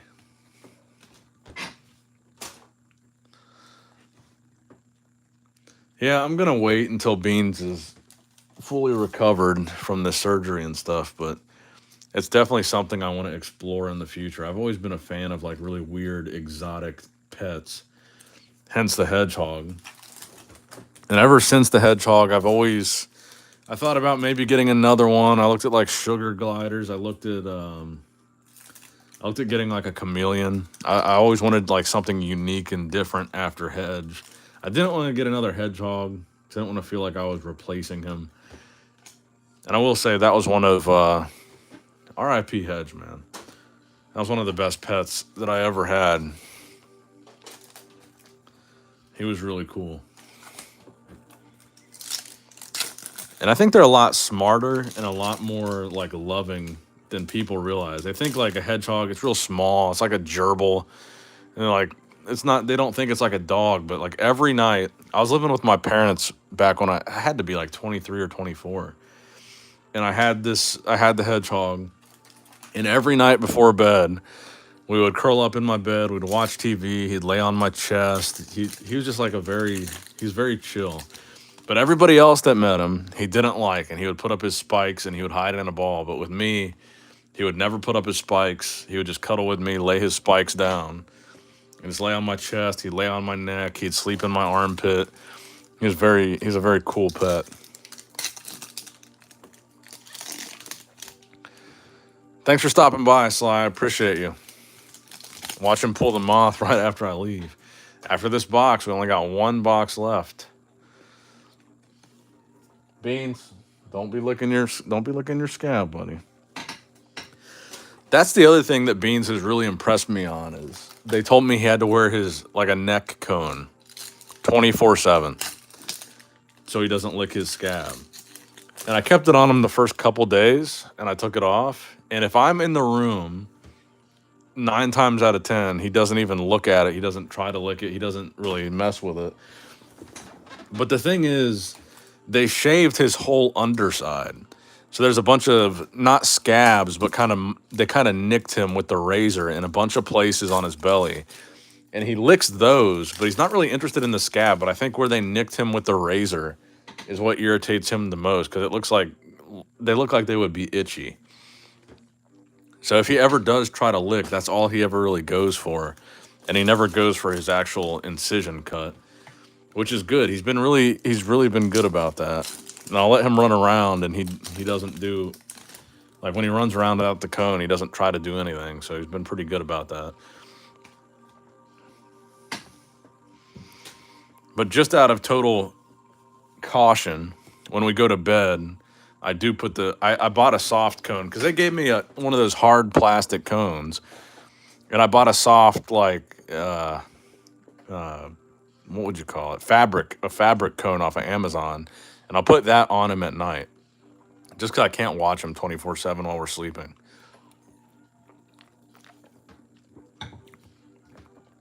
Or at least when I'm sleeping. But like when he sleeps here in my office and I'm watching him, I can see that in his sleep he doesn't try to mess with it or anything. But Beans is pretty smart, so for all I know, he could wait till I fall asleep and try to go for it. So just in case, I throw the cone on him.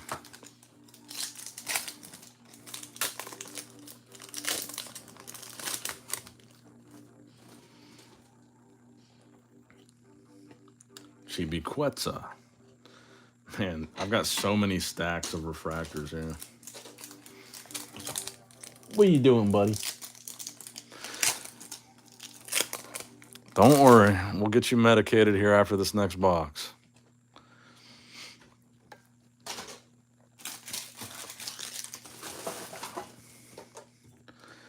Might get itchy with the hair growing back. Yeah. Yeah. I was kind of surprised. I might show you guys on stream, because he's doing really good, because all the things they said to watch out for, the discharge from his incision, yellow pus, green pus, redness, he's had none of that. Here, I'll show you guys. Come here, buddy.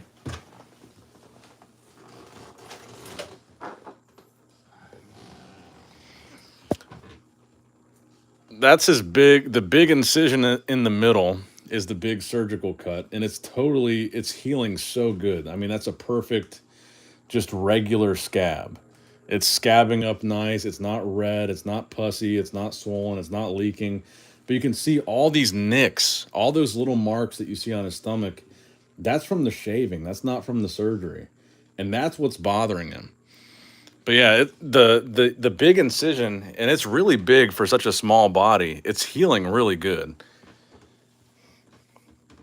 And you can see, like, the scab is complete. Like, he's not pulling off parts of it. It's completely scabbed over, and he's not irritating it at all. So it's healing very well. But those nicks, I mean, they really fucked him up with those razors. He's got nicks all over him. You're a good boy. I'm very, very proud of him.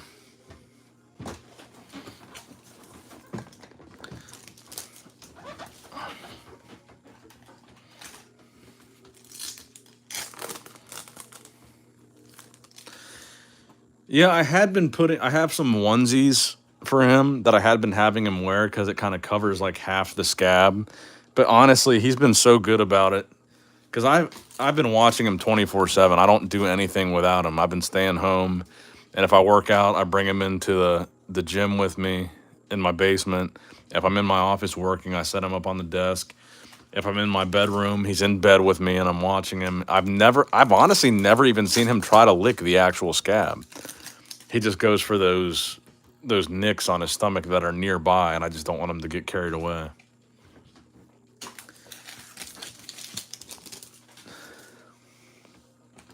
He's hung for a little dog. Yeah, actually, they performed 3 different surgeries in one surgery. So one of them, we hadn't had him neutered yet, because he has a condition called cryptorchon, where one of his testicles was lost up inside of his abdomen. So they were able to go in and remove the one that was lost, and they removed the one that had already dropped. So now he's neutered, which is good. And also, he had bladder stones, which were caused by the liver shunt. And I got confirmation from the vet yesterday. The vet called and said he had the stones in his bladder were concerning, and they were green, which is not normal, but that the greenness was an indication that it's not like a genetic thing, it's not like a condition that he has. It indicates that it was caused by the liver shunt, and they were able to remove all those stones. But the vet said the stones were the size of a stone that you would see in a dog the size of a Dalmatian. But he said the size was probably really hurting him, and that's probably why he pees all over the house, because he said when you have bladder stones that big, it hurts to squat down, because the position that he's got to get in to squat down to pee kind of contracts his abdomen, and that makes it hurt. So the vet was saying if he's going around lifting his leg and peeing on random stuff in the house, it's probably because when he lifts his leg, it stretches out his abdomen and it hurts way less to pee because of those bladder stones. So now that they fixed that issue, he shouldn't be doing that anymore. And honestly, I haven't seen him lift his leg at all since they've taken those stones out. We got a Fresno Nightcrawler. Oh, nice. Love him, Frogman. So they got the biopsy back on those stones, and they're pretty confident that they were just caused by the liver shunt. Now the liver shunt is taken care of. They think there should be no issues, because if a dog has like genetic bladder stones, there's like a big risk of them coming back. But I guess after the biopsy, they were pretty confident that this was like a side effect of the shunt. And now they removed all the stones. The shunt's taken care of. He shouldn't have any future issues. And to be honest, since he's been back, he's only been peeing squatting down on his puppy pads, his potty pads. So fortunately, they were able to fix quite a few issues with him in one surgery. I had to pass kidney stones. It wasn't fun. I had a kidney stone at 18 when I was in high school, and I'm pretty sure it was from that original Formula Jack 3D pre-workout. I'm pretty sure that's what caused it. Back in the Wild West days of supplementation. Minnesota Iceman. So did we not? Oh, no, we got the Mothman out of that last box, didn't we? The Chibi serialized Mothman. No one of ones yet. Oidina Lee Banks.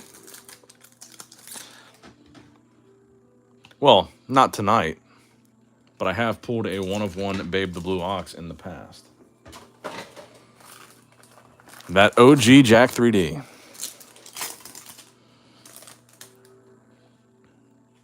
Chibi Mothman. That stuff was not safe for young high school children, for sure. Same, but I think it was from the original Four Loko. I've actually never had a Four Loko in my life.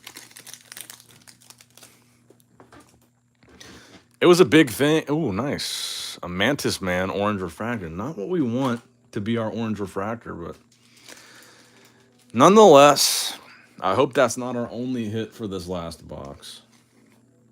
I saw that M and I thought, oh, it's got to be a Mothman. But yeah, Four Loko was like a big Ohio thing, and I never even tried one. Adam Ackler.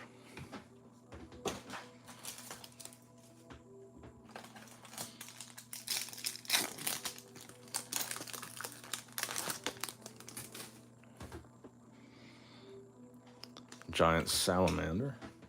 At the very least, I hope. You know what I haven't pulled in a very long time?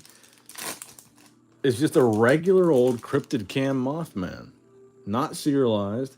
But I feel like the first few boxes I opened, I pulled a bunch of them. So I've got like 5 of them at PSA, and those were from the first few openings. But out of all these hobby boxes that I've been opening, I feel like I haven't pulled a Cryptid Cam regular Mothman in months.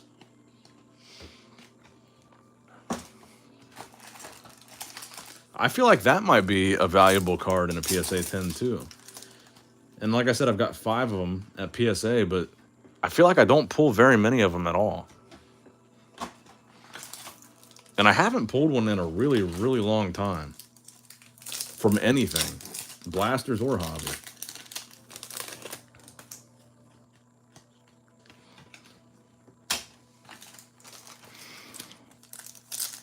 And for as many refractor moths as we've pulled tonight, I would like to end with this box at least having a cryptid cam moth.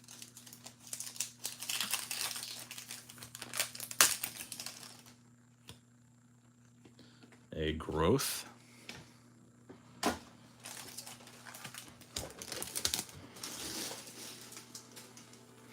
It was nasty, but it got you drunk fast, but it also kept you up all night.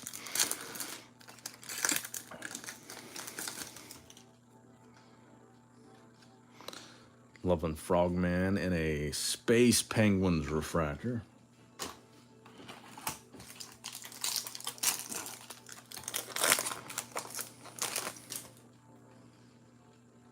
Kushtaka.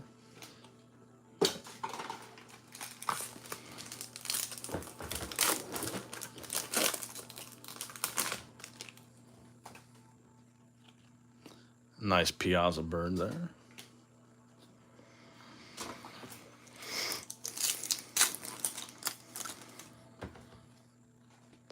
A Roperite. Finally found some blasters up here in Canada and pulled a gold moth. Nice, bro. Everybody's pulling these moths but me. Killer Clown. I ended up just buying, I think I told the chat earlier, but I ended up buying 2 different gold Mothman off of eBay. And I think I bought 2 of the greens as well. I bought 2, and we got a Ghost Train and a Loveland Frogman. Nice refractor there. So it doesn't look like we're going to get our Cryptid Cam Moth from this box, but can we pull another refractor? But I ended up just saying, fuck it, and I bought the numbered 50 out of 50 gold refractor, and then I bought just a random gold refractor for $200. I think for the 50 out of 50, I paid $400 just because the number was special. There's only one 50 out of 50. Are you going to open up the 151 after this box?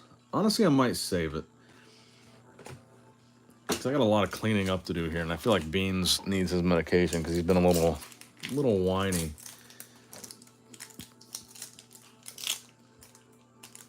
Honestly, what I might do is buy some more 151 and save the rest of this box for that stream. I know I said I was going to stream this 151, but I opened most of it as a personal rip when I was just bored. All right, last pack magic. All right. And we're ending on a ding bell. You know what? I'll do the top 2 packs from 151 for you guys. Just for the love of the game. We'll do 3.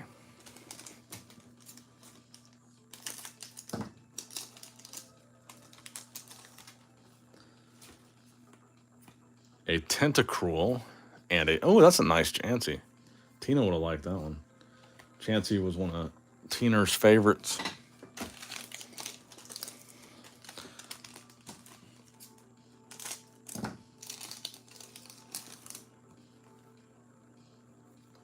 And a Wigglytuff. Okay.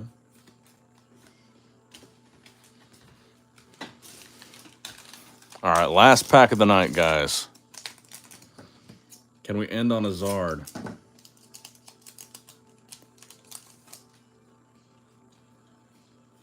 A Golduck. Ooh, a nice Mewtwo. Okay. All right, guys. That's going to wrap it up for the stream. Thank you guys for hanging in there so long with me tonight. I appreciate you guys watching, and I'll see you on the